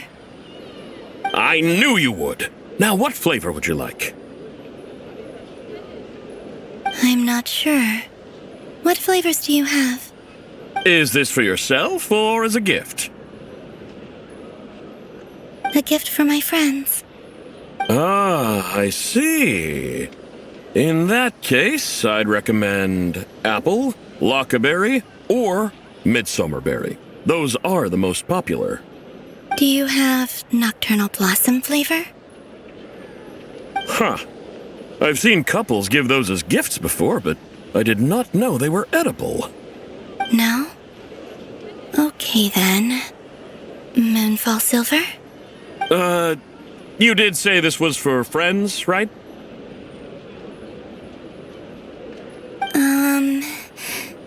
Maybe Smetana then. Hey, now that's a creative idea! I've never tried it before, but if you're happy to wait, I can see about whipping up a batch on the spot.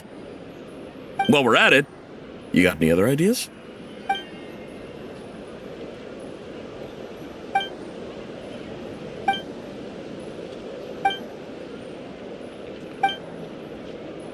Here you go. Every flavor you asked for is in there. Thank you. I should be the one thanking you! You brought me a whole bunch of new business. It's like a genuine blessing from the Moon Goddess. I hope you and your friends have a lovely night.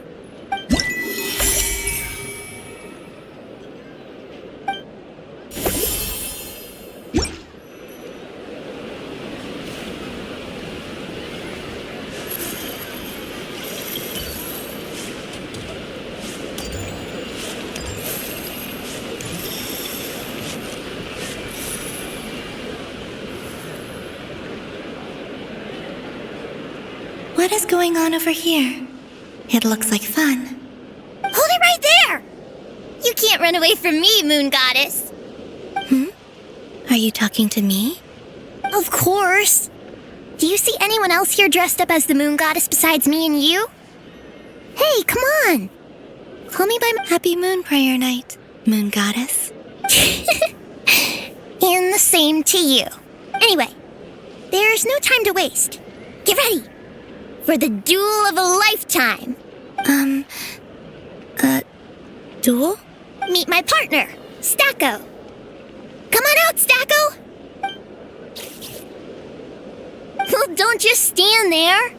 Let's see your partner. Partner?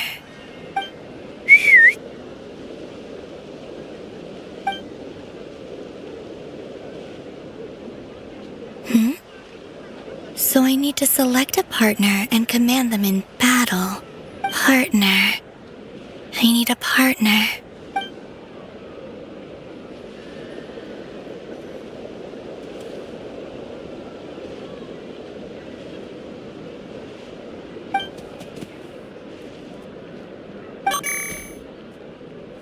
Whoa! Am I seeing things?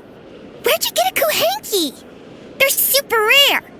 That's great, but you can only bring one partner to battle against me and Stacko. They all look so eager to be picked. Which... I'm not sure what this bot is trying to say, but it seems very happy. That bow. Does it want to dress up as the Moon Goddess too? They all look so eager to be picked. What? This one usually lives in Nasha Town. She likes falling asleep to the sound of striking hammers. And I bet she's quite familiar with robots' weak spots.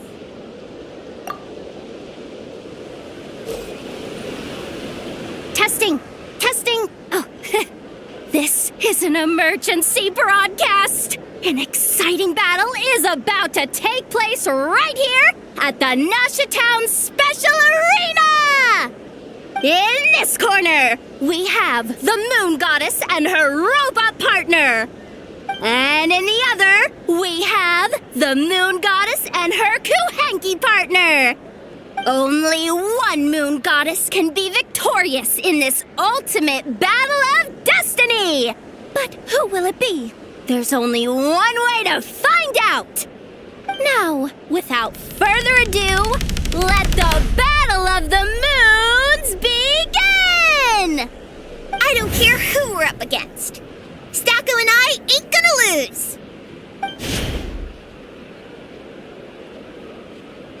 Let's strike first. Stacko, formation shift.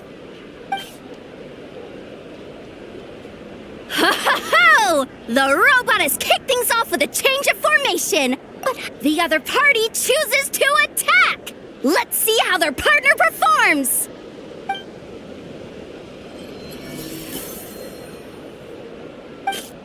Stacko! The attack lands! And if those sizzling sounds are anything to go by, it That was very effective! Okay then. Stacko, maintain formation and enter your empowered state. Empowered state! There we go! Now we're talking! Absorbing the immense Kuvaki present on Moon Prayer Night, this lean, mean machine has greatly increased its offensive power!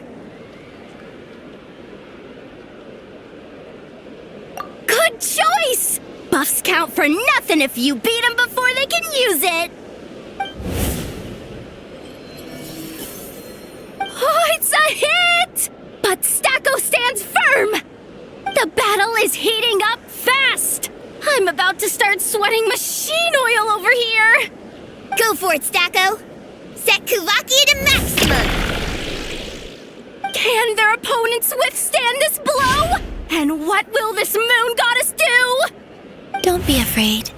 Fight however you wish. It's a moon lane! A deft use of a moon lane allows the Kuhenki to dodge the blow, and now it's spiraling around its foe in circles!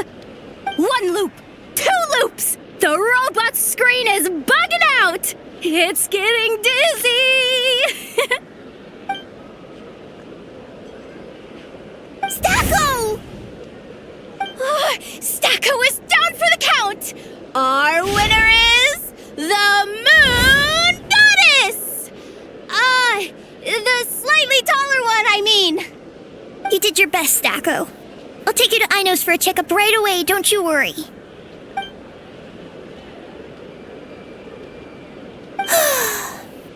Well, you beat me fair and square, I guess. Honestly, I underestimated you. Won't make that mistake again. I think my partner deserves most of the credit. Just you wait. When I'm a little bit older, I'm gonna come back a whole lot stronger. Be ready for a rematch.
Days.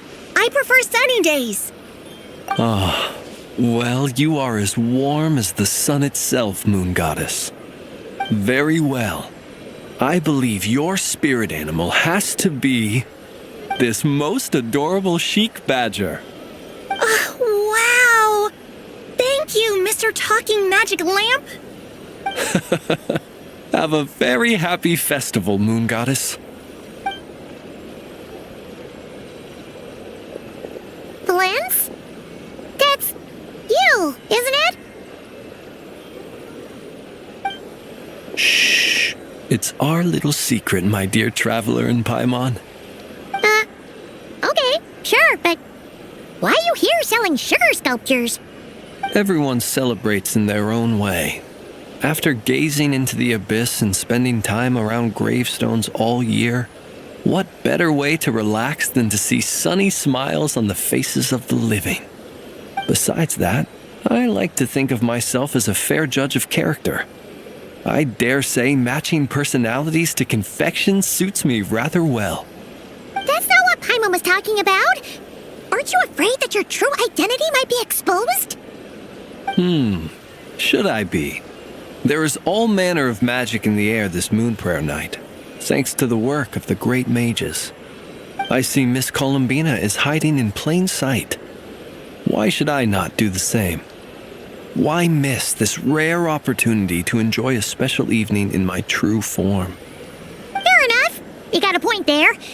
People who don't know you will probably think you're just a talking lantern. Well, now that we see eye to eye, what brings you here? Not a search for your spirit animal, I presume? Ah, well, actually... Here, see for yourself.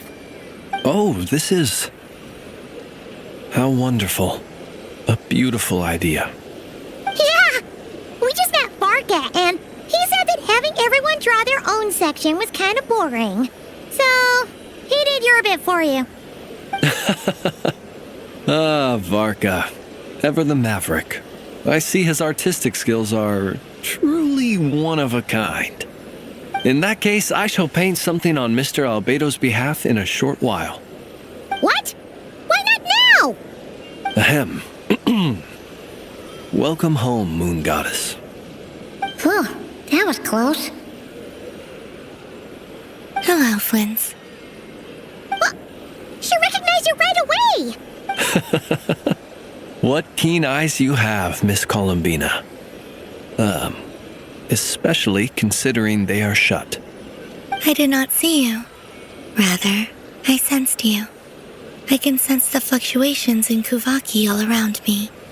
One would expect no less of the Moon Goddess. Might I interest you in some candy? Yes, please.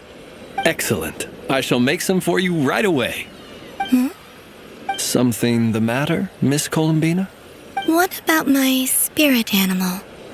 All the other children carrying sugar sculptures are talking about it. Wait, is she taking the test seriously? Ah, my apologies. How could I neglect that? You are quite right, Miss Columbina. Every one of us has a magical creature living in their heart. Would you permit me to help you find yours? Yes, please. Do you prefer the day or the night? Night. Which of the 4 seasons is your favorite? Winter. Think of a perfect day. What is the weather like? Sunny, rainy, or perhaps cloudy? Rainy in the morning, sunny at night. What kind of answer is that? Forests, lakes, and open seas. Which do you prefer of these? I like them all. Imagine you opened your very own shop. What would you sell there? Moonlight, I think. Wow! Paimon would totally shop there.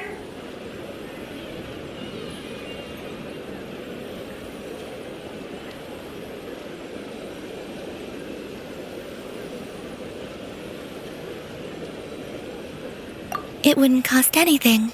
You'd just need to visit. Aha! I believe I know what your spirit animal is. Here, for you. Oh, it's a Kohenki! Indeed. A free-spirited being with a deep love for all things here in Nodkrai, who selflessly lends her aid to as many people as she can reach. It is the perfect fit for you, Miss Columbina. Thank you.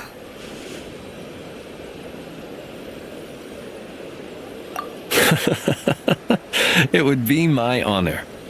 But you shall have to forgive me. We have known each other for quite some time. I doubt there is any answer I could give that would come as a surprise to you.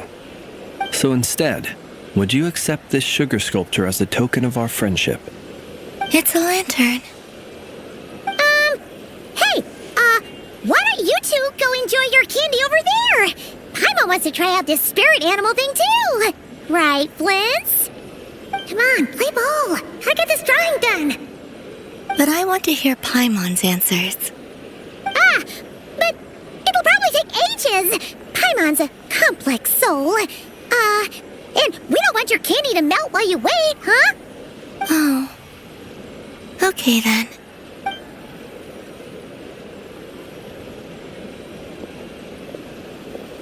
Phew. Nice excuse, Lady Paimon. That was some quick thinking. Yeah, no thanks to you. A little help next time.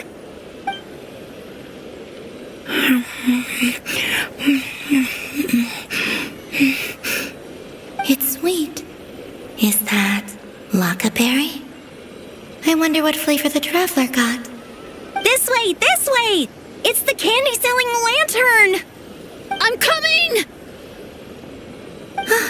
Of course. Traveler, maybe we can share? Yes. I found out recently that people share their food sometimes, so I'd like to try it. Or is that a no? Thank you.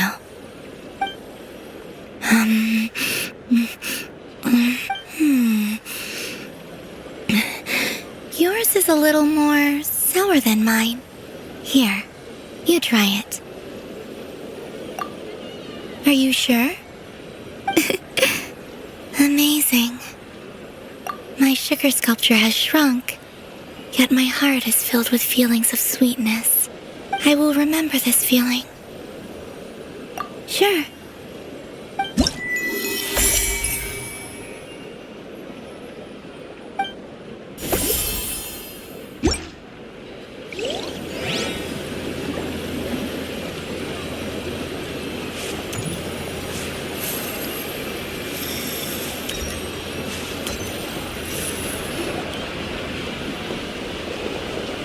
Dodoko's Whirligig! Come check out Dodoko's Whirligig! Ah, welcome home, Moon Goddess. Might I ask what this is? Ah, it's a very special amusement sponsored by the great mage herself. Ride on a soft and furry Dodoko and embark on an unforgettable adventure. I say that, but I'm just following a script here. Who is this mage, anyway? And what the heck is a Dodoko? I'd like to ride. No problem. But, are you by yourself? Is that not okay? Oh, no, it's fine. It's just that each Dodoko can accommodate 2 passengers. Would you like to bring a friend along? My friends. That should do it. Now, we just need to get everyone else to draw something on it too. But we gotta keep it a secret from Columbina. Traveler. Ah! I want to go on that ride. Will you join me? Let's go then. Don't worry. Paimon will do the rounds. You go have fun.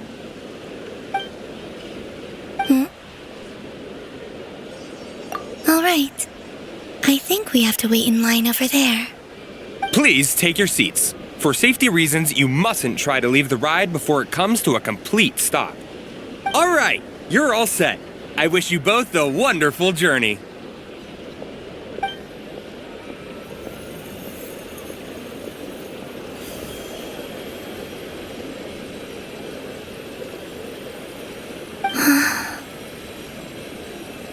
Not bad. It reminds me of riding a moon lane. Sometimes, the Kuhenki circle around me like this, playing their beautiful melodies.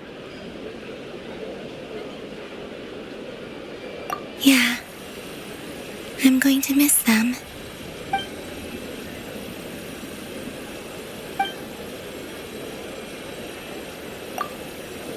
It does.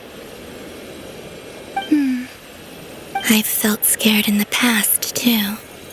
But this is a little different. You know something? I got to see a lot of fascinating things during my disappearance. I saw how the Frost Moon Scions act around their families. So different than how they used to act in my presence. And I also saw how they interact with their friends. It made me curious at first. Why do people act so sincere when they're worshipping gods, but save their truest, warmest feelings for each other? Slowly, I came to realize that It's because they trust one another. They know, deep down, that they'll be accepted for who they are. All of it. The good and the bad.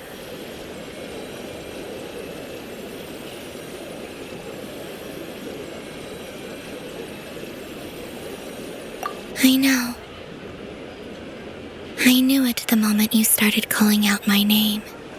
What I fear now is the end. I fear losing all this the very night I have gained it.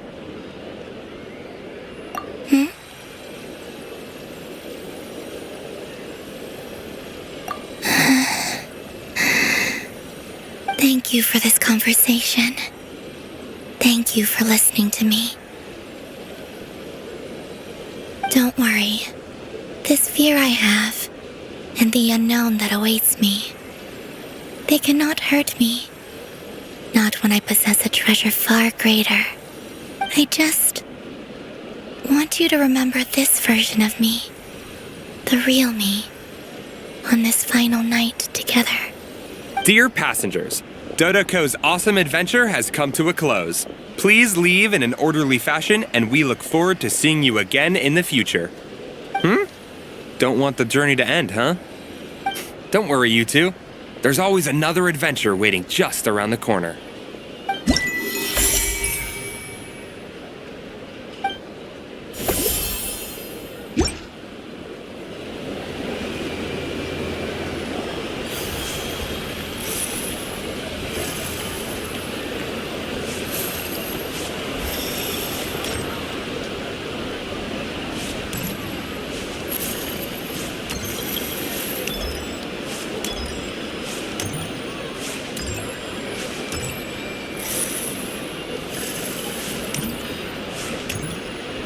What's this? Should I give it a try?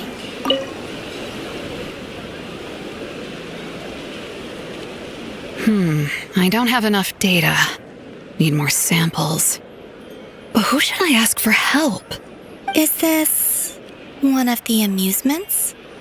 Or is it a research project? Bit of column A, bit of column B. I'm currently running some synchronization tests on these bots.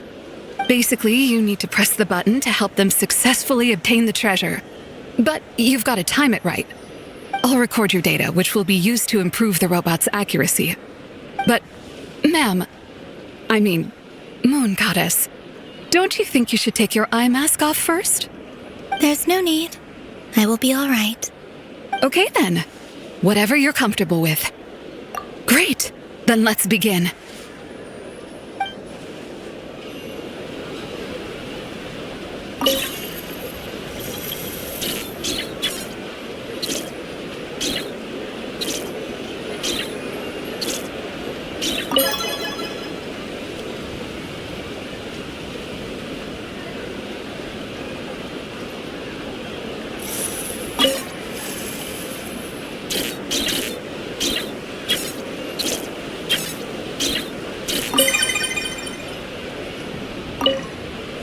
Would you like to try again? I'll record your data, which will...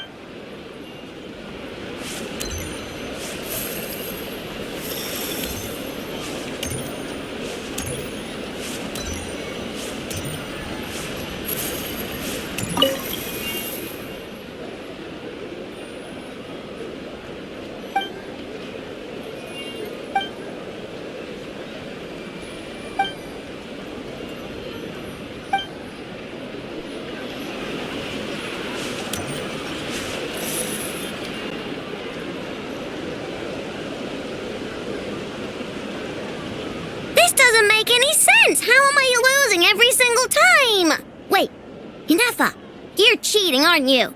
Yeah, that must be it. I am not cheating, Aino. Uh-oh, sounds like Inefa's turning into a big baloney bot. I think it's time for some serious maintenance. Moon Goddess, help me. Miss Columbina, Aino is attempting to cheat. What the? I'm not the cheater. You're the cheater. How dare you throw it back at me?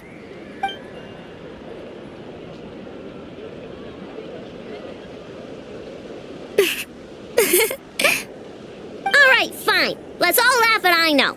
Just you wait till I get home, because I'm gonna make a game bot that can win 100% of the time. Let's see you laugh when I come back and beat your butts. You'll all have your heads covered in stickers when I'm through with you. We came to check everything was okay after all that yelling, but,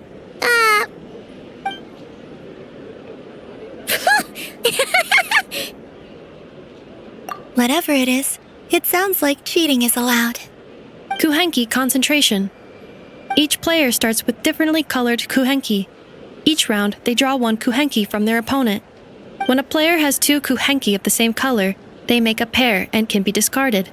Any that can't form a pair must be kept. The round ends when a player can't form any more kuhenki pairs, and that player gets a sticker.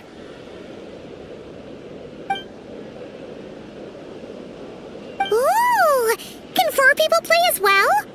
That is fine, so long as the turn order is fixed beforehand. Alrighty then. In that case, the 2 of us will join as one team. Okay, but if you lose, you're both getting stickered. I don't want to hear any excuses. Sure. And if we win? If you win, only one of you gets to sticker someone else. I have taken to calling this. I know logic. Hey, lay off me, all right? Okay, so we're starting the game from scratch again, which means all my stickers so far don't count. Looks like Luanatar is the Kuhenki of honor for this game. Anyway, let's go clockwise, starting from Inefa.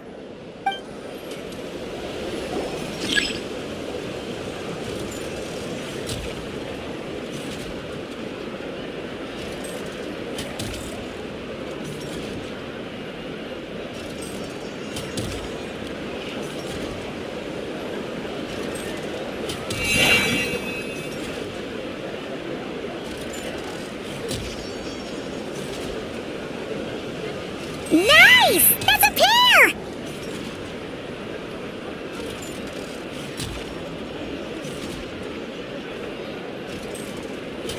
Go, go, fly!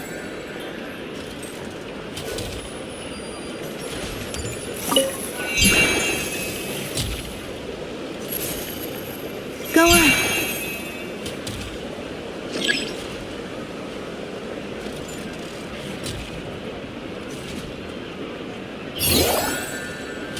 I have a pair.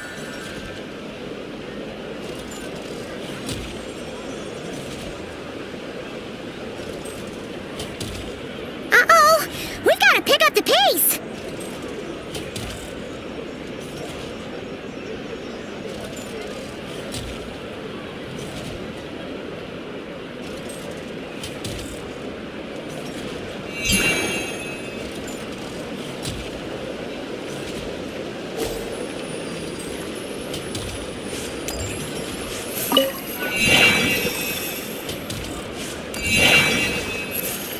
I win.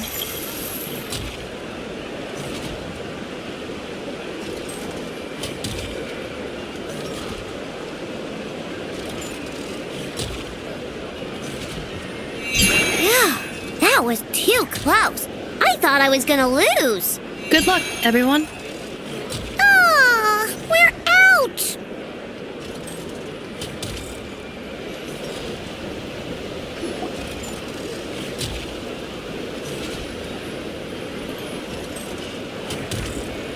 Let me pick a good one. What's it gonna be? You're looking very pleased with yourself there. What happened to being a huge Grumposaurus? I won. Duh.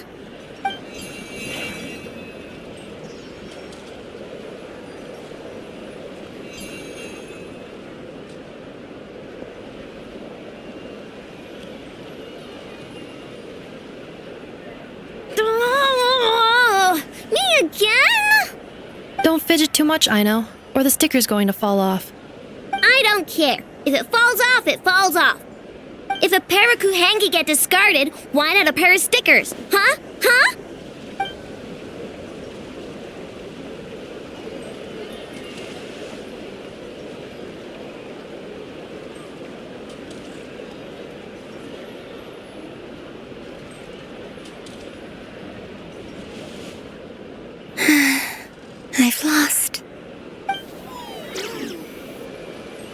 Sticker, sticker, sticker!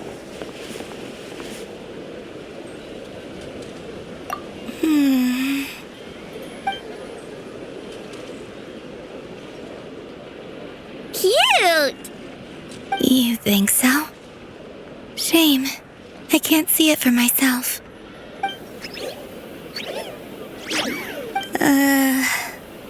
What did Luanatar say? She said it looks so cute that she wants me to lose a few more rounds.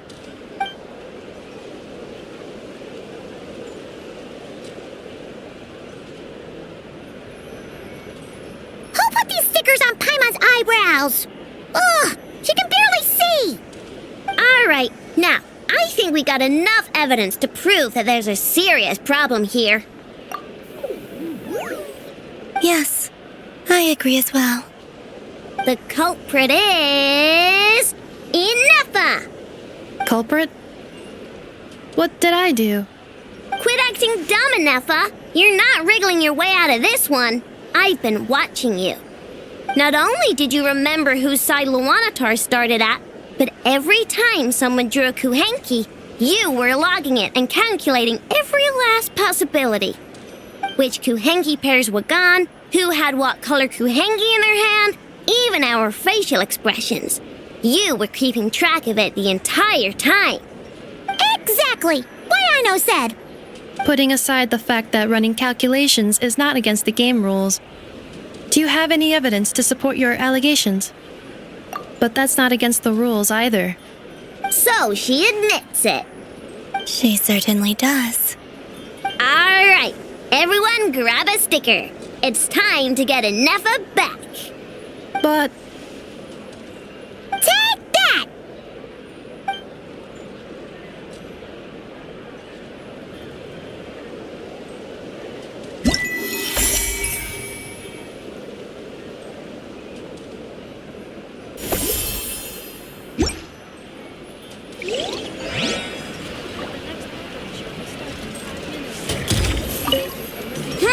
I'm never playing games with you ever again, Inefa. Ooh, moon prayer candy? Sweet. Is it okay if I grab a whole bunch? Psst, Columbina, turn around. Use your huge cloak to block Inefa's vision. Yum. Oh, this one's even yummier. Ugh, the flavors are blending in my mouth. Ew. Show will now begin.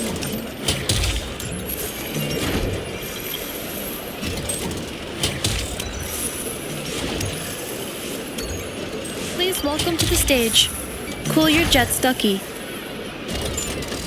Combining precision engineering with water cooling technology, this high-performance sprinkler fires powerful, controlled balls of water for up to 14 seconds at a time,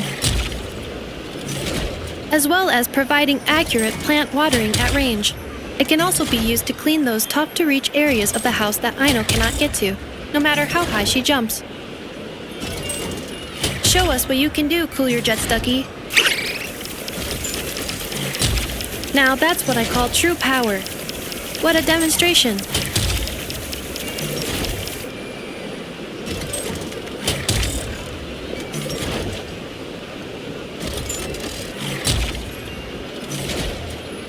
Dealing with stage waterlogging. Task complete.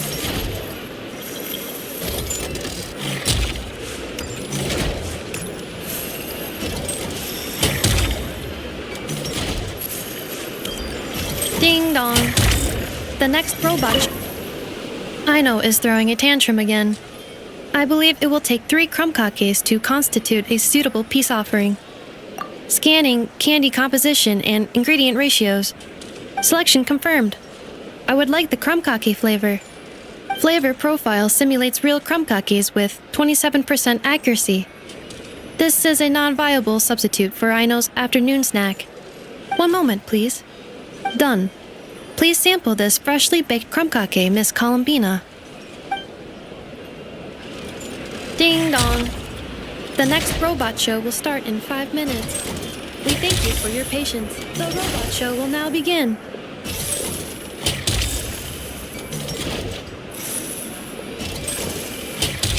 Next up, we have Knuckle Duckle.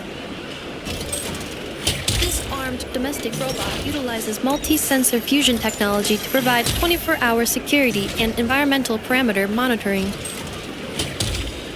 Duster mode redefines the meaning of dusting, providing our companions with a holistic, thorough, and effective cleaning service for the long term.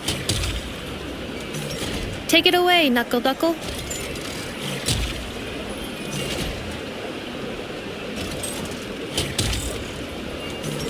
Now that's what I call true power. What a demonstration.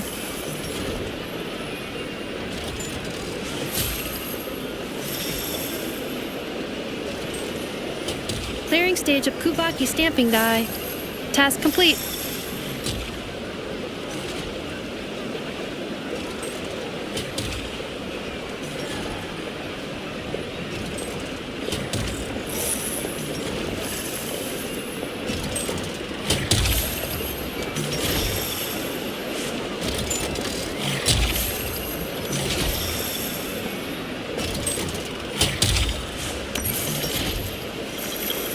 Ding dong. The next robot show will start in 5 minutes. We thank you for your patience.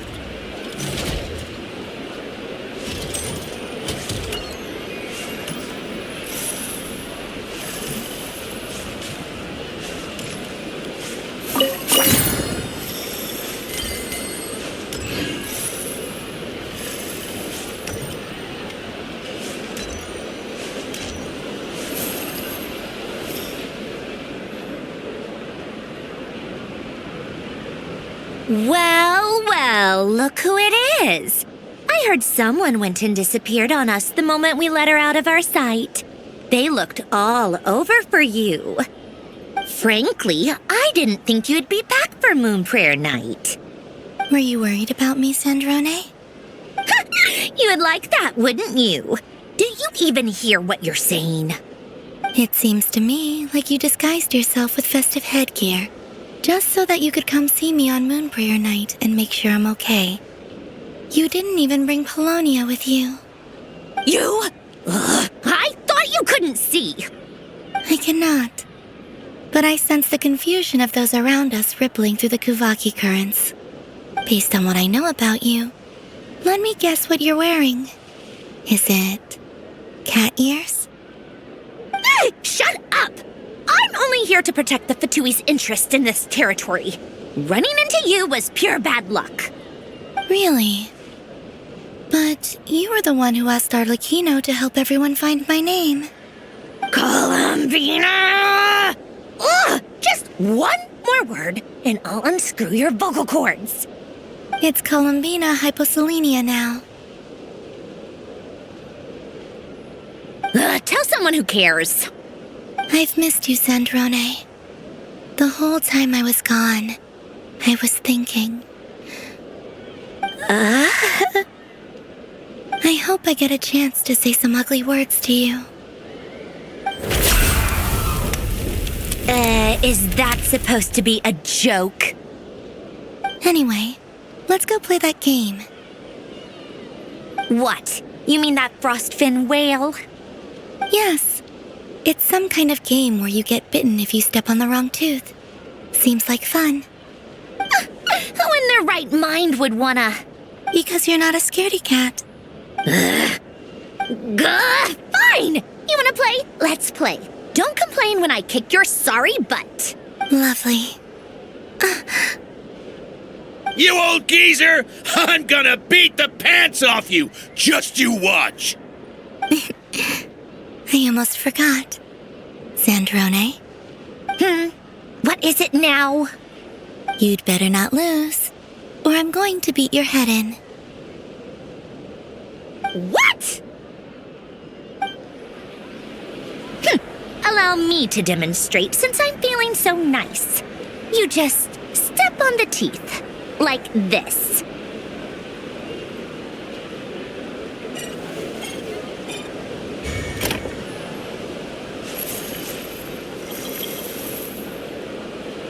Which should I pick? Your turn, Sandrone.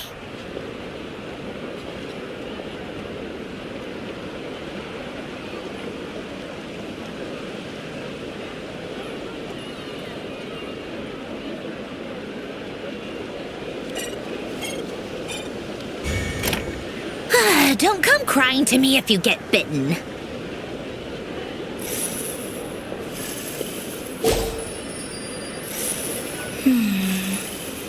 I'm getting a bad feeling from this one.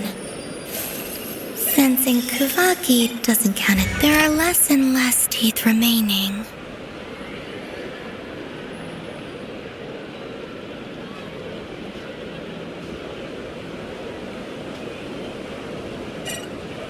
Huh? What's that noise?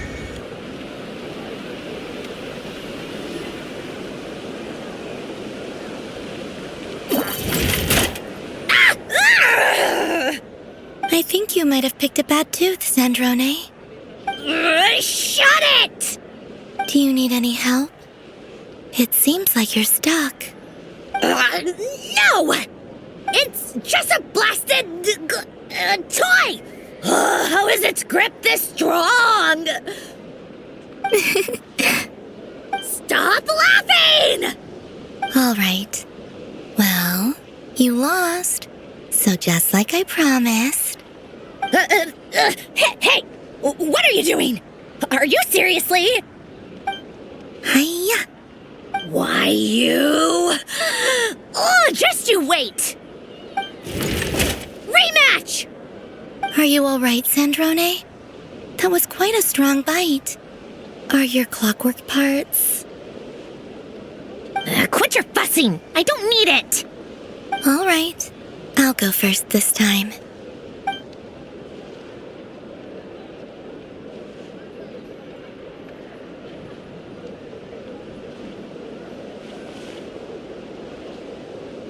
I see it now. She can sense which teeth are rigged.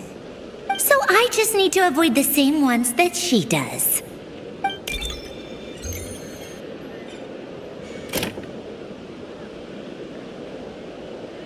This one. Seems fine. She avoided that one then? Now I've got you. All right, my turn.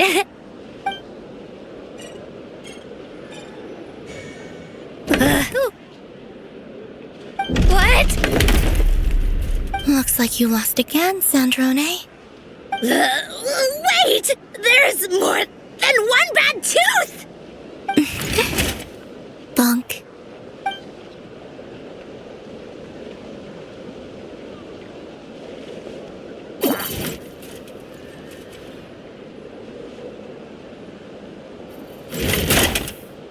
Stupid game! What idiot came up with this? Are you all right, Sandrone? You said some nasty things just now. Oh, I'm peachy. Should I let you bonk me on the head as well? Ah, forget it. Come on, bonk away. It can be your consolation prize for losing so badly. I told you, forget it! Gah, you've always been so annoying. Singing right outside my door, inviting yourself to my tea parties, going AWOL. And now you're off to the moon or something. Of all my days with the Fatui, the times I spent with you, Arlecchino, and Rosaline, they were my favorite. I will not forget them. Just as I shall not forget this moment. We'll always be friends, no matter where we are, right? Who'd want to be your...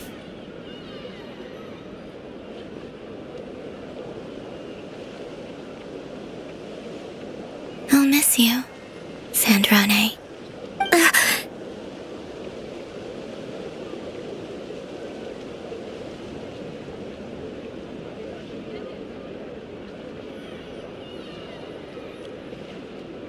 Goodbye, Sandrone.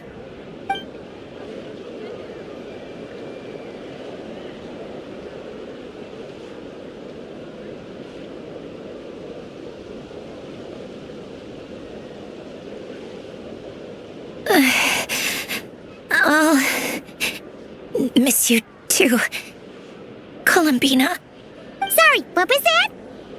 Ah! Ah! Yeesh! No need to freak out. What's wrong? We've been looking for you. What do you want?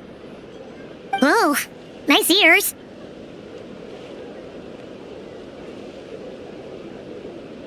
What do you want? This! Huh? It's your turn to draw something. You're one of her friends too, aren't you?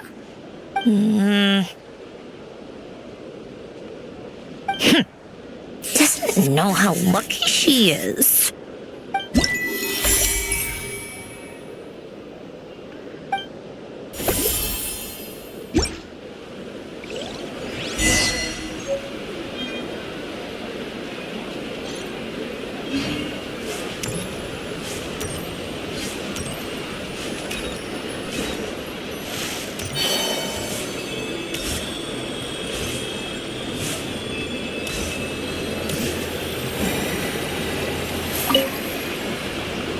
Traveler, Hey there, Columbina!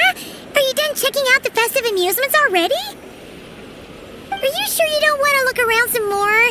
You might not get another opportunity like this for a while. right now, what I'd like to do is...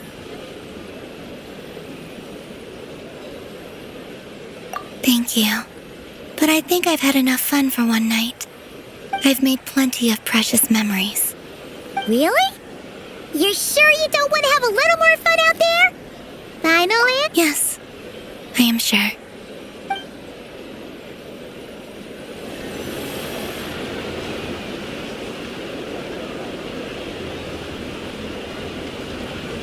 This was the most fun I've ever had on a moon prayer night. Everywhere I went, people were saying, "Welcome home," and there were friends at every turn. I only wish it could last longer than one night. Oh. Yes, you're right. The moon prayer blossoms. Ooh, look! Look! Moon prayer night has come.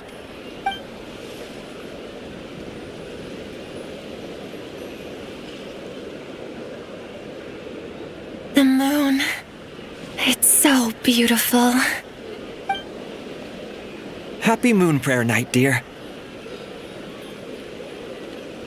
Happy moon prayer night.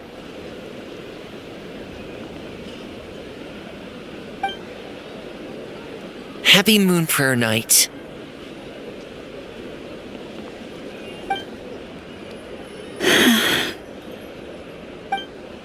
Aww.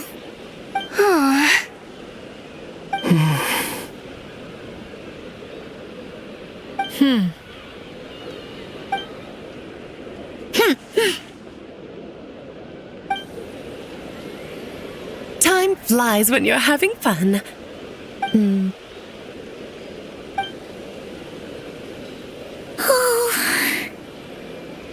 Looks like the time has come. Columbina. You're heading off then? Yes, to the ruins you mentioned, and from there, back home to the moon. Wait! I know? At least... Take one of our craft shop's crumb cookies up to the moon with you. You know, for a snack. Sure, why not? The Curatorium of Secrets believes in proper farewells. No story should be left without a satisfactory endnote. Never. Farewells are an important affair for the Ratniki, too. We never know when we might meet again. Haha! And here I thought grand farewells wouldn't suit tonight's mood. But I suppose friendly passion is not to be stopped, eh?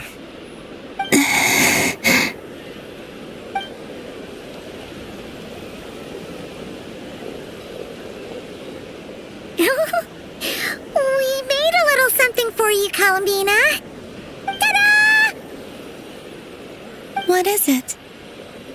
A Moon Prayer Night greeting card with drawings by all of your friends.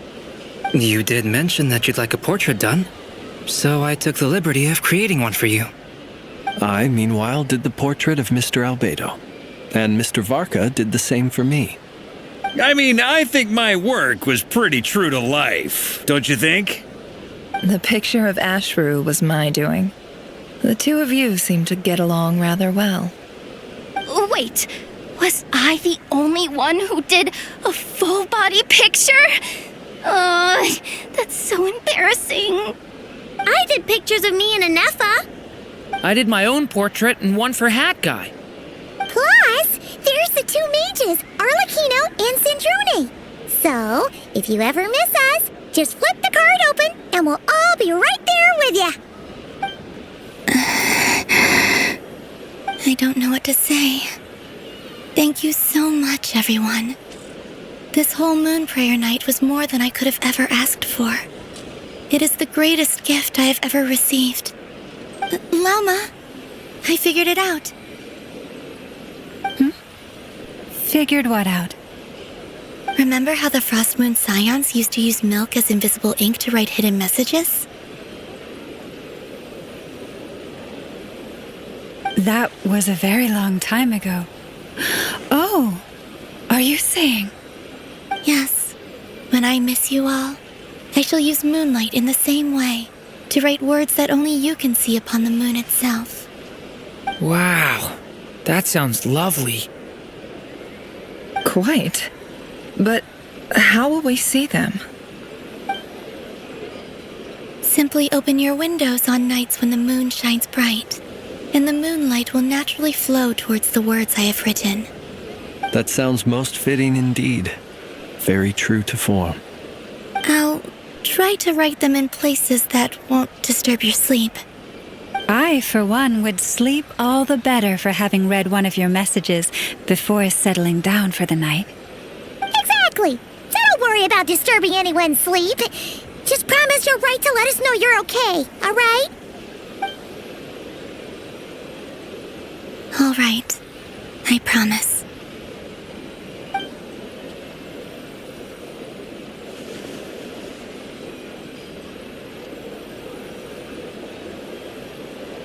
In that case, Columbina? I'm ready.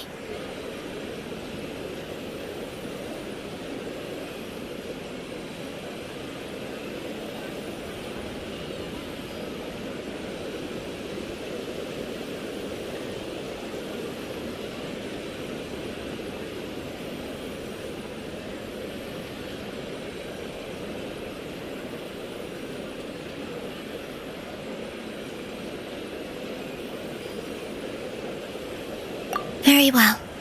Let's go.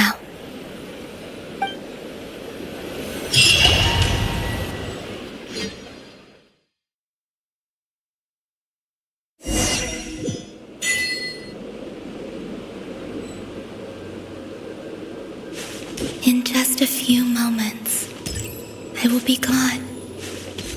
I still don't know what to expect on the moon. Will I really be able to send messages to my friends? The Kuhenki, the animals of nodkrai. I'll never get to see them again. I wonder where I'll be when the next Moon Prayer Night comes.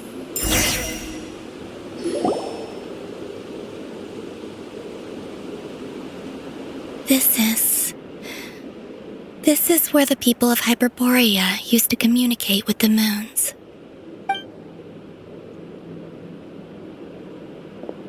Eternal moon, frost moon, iridescent moon. When the power of all three converge, the gate to the moons shall open. Moon marrow preparations are complete. Only the final step remains. I'm sure Nasha Town is livelier than ever at this moment. Yeah, it's a shame you couldn't be there for it, but it's now or never, right? It's fine. I'm more than happy with this. My last piece of luggage. My only piece of luggage.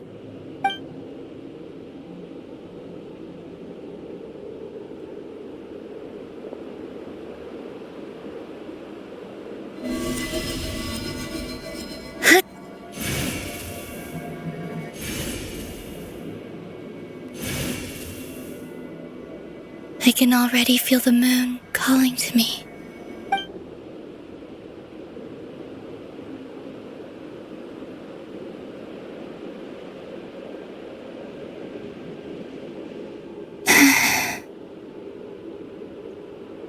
Your home lies on the far side of this light, Columbina. From now on, we will at last have a reason to pray to the true moon. Columbina. Yes? I'm listening.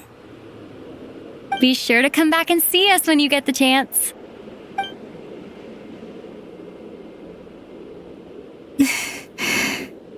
Of course.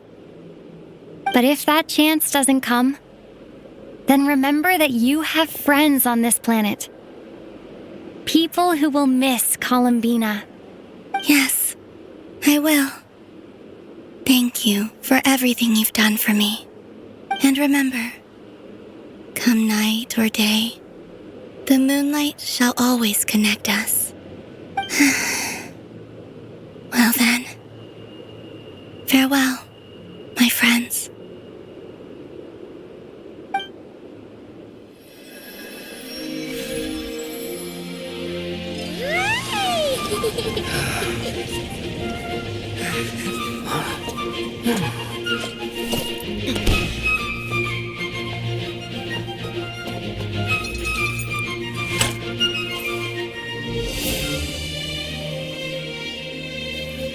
Thank you. This was my happiest night in Teyvat. Farewell, Columbina.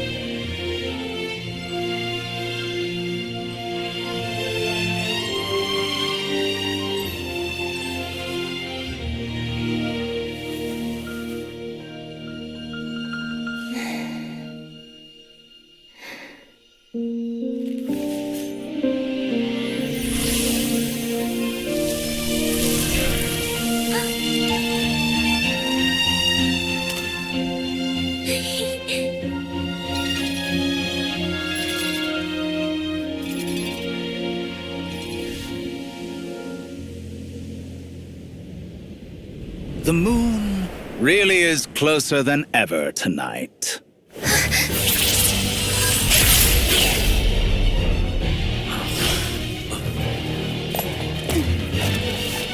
Columbina.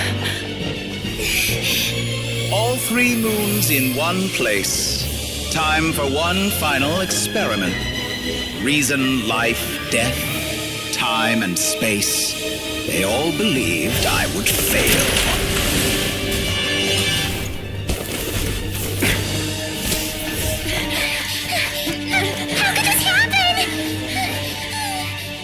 But Teyvat's primordial power never did belong to the throne of heaven.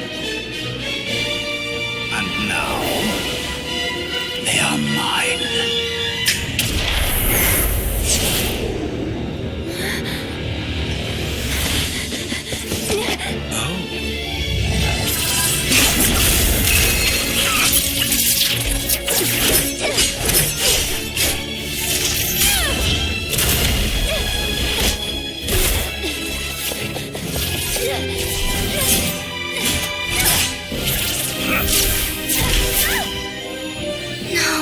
As long as I'm here, the Doctor is free to wield the 3 moons' power.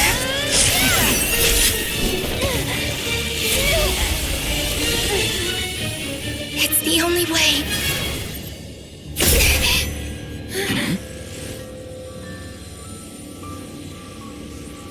I guess I won't be going home today.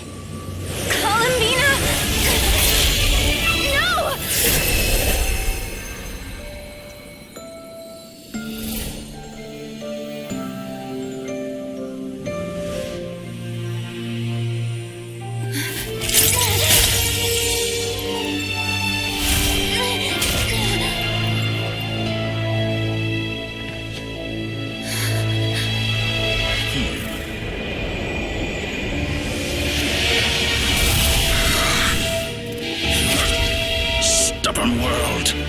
try to control me?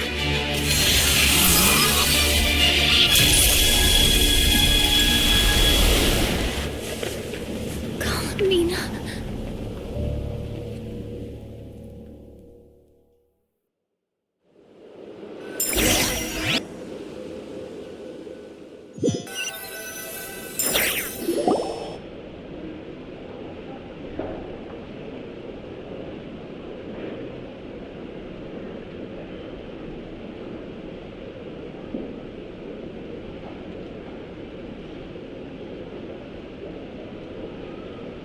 Are you all right? Do your wounds still hurt?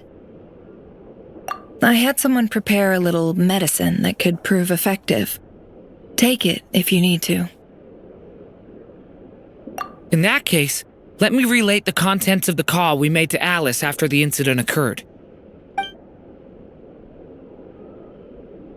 That Dottore is a crafty one. He distracted the Hexenzirkel by creating a huge fuss at Tevat's borders. I'd assumed that the cause was an abyssal intrusion from the outside world, which in fairness is a rather common occurrence. But after learning that you managed to influence the phantoms in Nodkrai, I realized that perhaps this interference could have come from within Tevat instead. But we weren't able to change their fates. True, you couldn't change how their stories ended, but you did build some variables around yourself. Variables? Yes, things you heard that you could not otherwise have learned, ideas that would otherwise have never crossed your mind. All these things are variables. Of course, most variables usually pale into insignificance with the myriad of possibilities floating around. But the moment you start treating them as building blocks and intentionally stacking them, that changes things. That's what Dottore did, and it's how he created the necessary conditions so that when you activated the portal tonight, it played right into his plan. However, we have no way of knowing exactly what he did. Yeah, we also need to ascertain Columbina's status. And that about sums it up. As I suspected, Dottore has disappeared completely. If it's any consolation, he wasn't able to control Columbina as he might have wished to.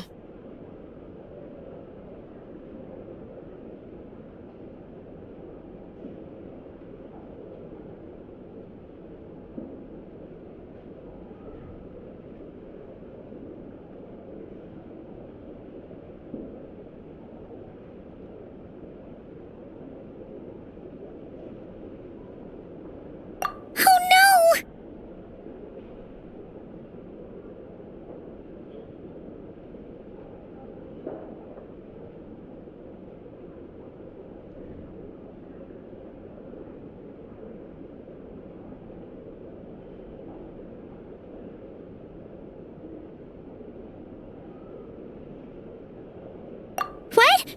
She did what? All we saw was Dottore appeared and used some kind of power. The next thing we knew, he and Columbina were gone and you were falling into the sea.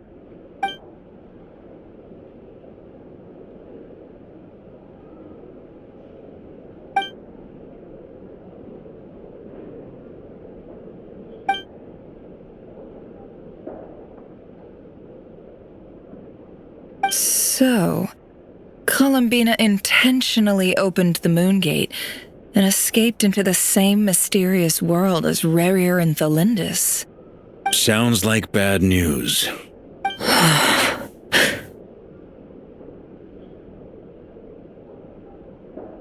Seen in that way, the trilunar syzygy and Rerir's emergence, Dottore might have been pulling the strings in both cases.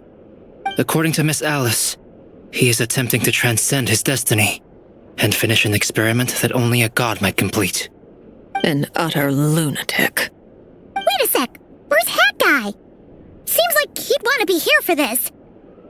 He took off with the Dodo communication device after we spoke to Alice. He said he had a hunch that he wanted to investigate by himself. The look on his face was terrifying. I've never seen him like that before.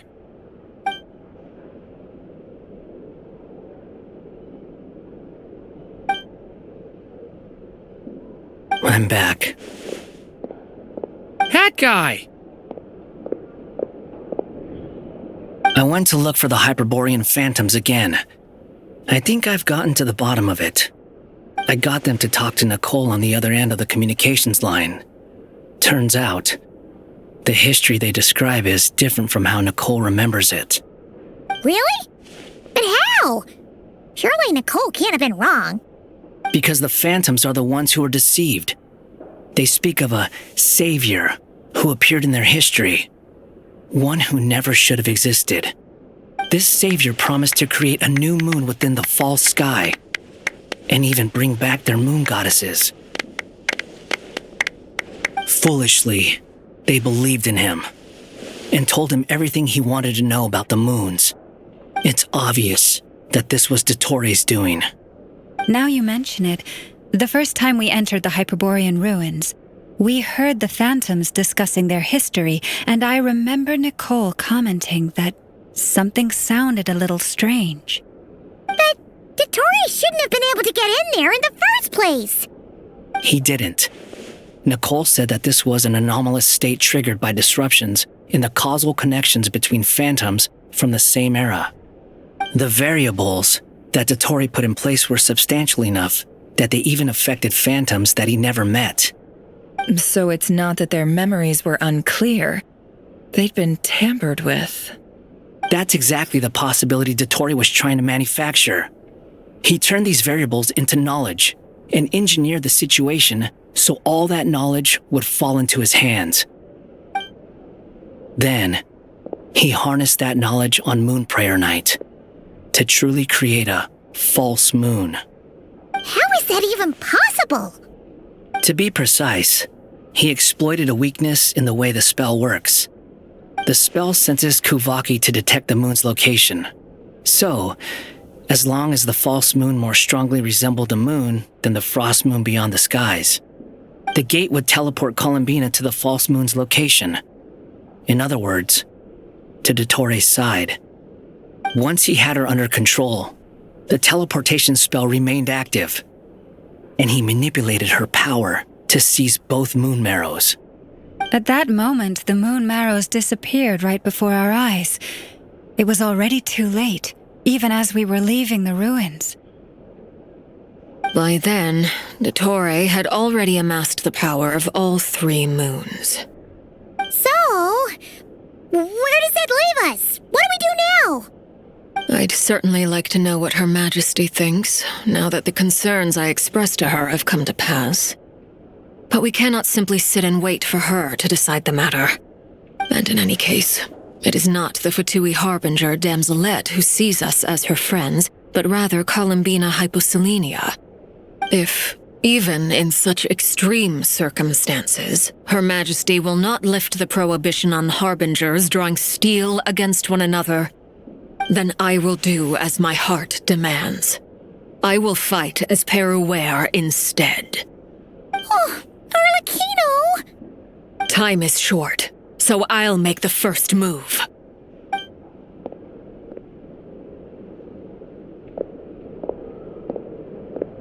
Whew. Even Arlecchino seems to be losing her cool now.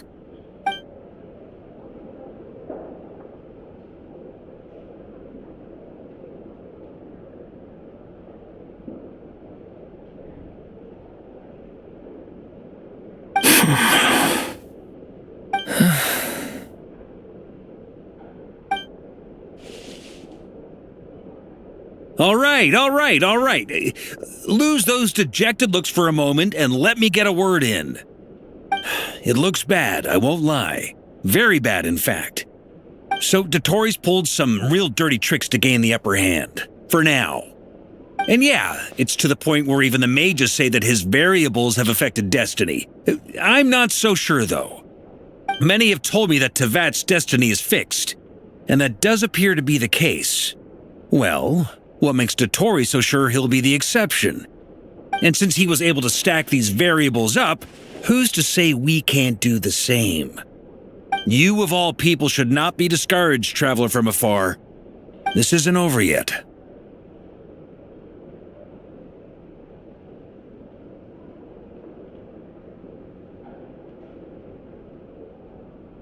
And you're not alone in that.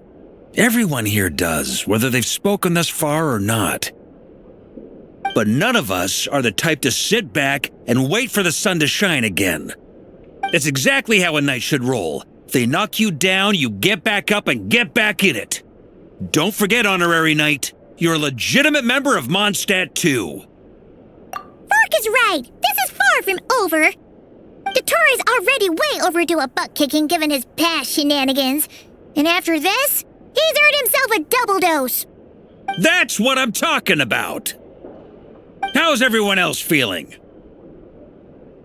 I'll use Kuvaki to investigate Columbina's whereabouts. I am not ready to give up either. Leave the intel gathering to me. Whatever happens within Nodkrai's borders, when the Curatorium of Secrets wants to be in the know, we always find a way. Aino and I will do all we can to support you. We will attempt to reverse engineer Dottori's actions and seek a breakthrough that way. Alice and Nicole are busy dealing with an emergency at Tevat's borders, so they can't return just yet. But they're both very angry about this. They've asked Albedo and me to act on the Hexen Circle's behalf and do everything in our power to fight back against Dottori. Are you ready then? We're going to have to conduct a lot of research, even in the early stages. I'll do my best. As for me, I'm pretty familiar with Dottori's way of doing things, so I can try to predict his next move. I'll help with your investigation. Nice! Looks like we have our basic division of labor. I'll get in touch with Flint's and Itlua, get them to have a chat with their Starshiner. It couldn't hurt to bring the Lightkeepers on board as well. At the same time, I'll pass on instructions to the Knights present in nodkrai to assist the Lightkeepers and other organizations in ensuring the safety of those living here. Yeah! We'll show him! That's it then. Good luck, everyone.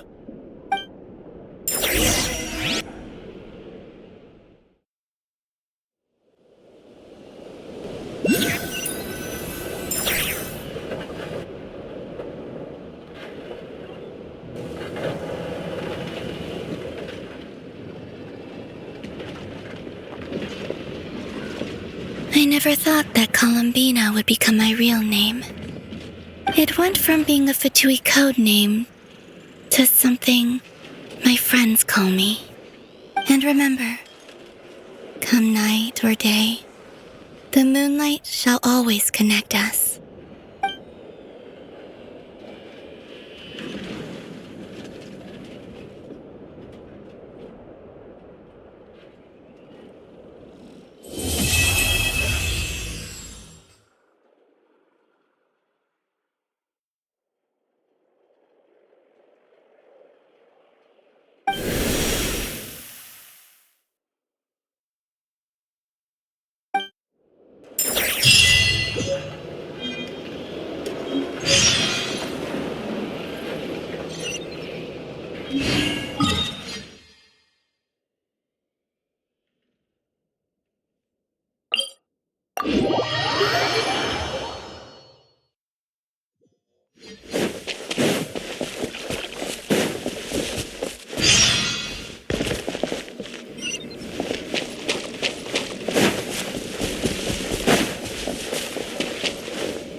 room is sad, that'd be oh, Paimon doesn't want to think about it.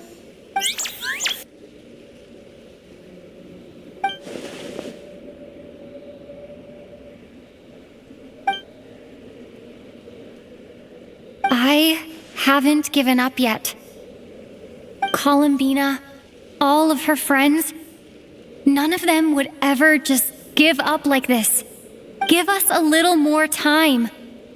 I can't promise anything, but I'll do everything I can.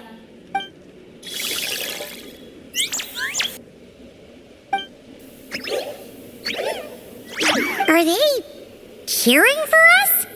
Thank you. Do you need us to help you with something?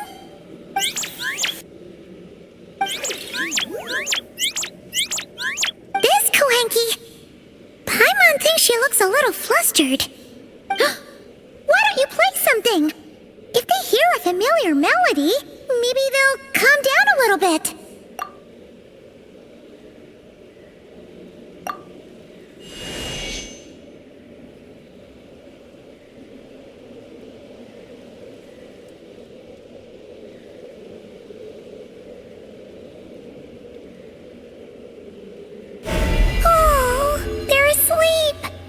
Looks like they haven't had a good rest in a long time. Shh, let's leave.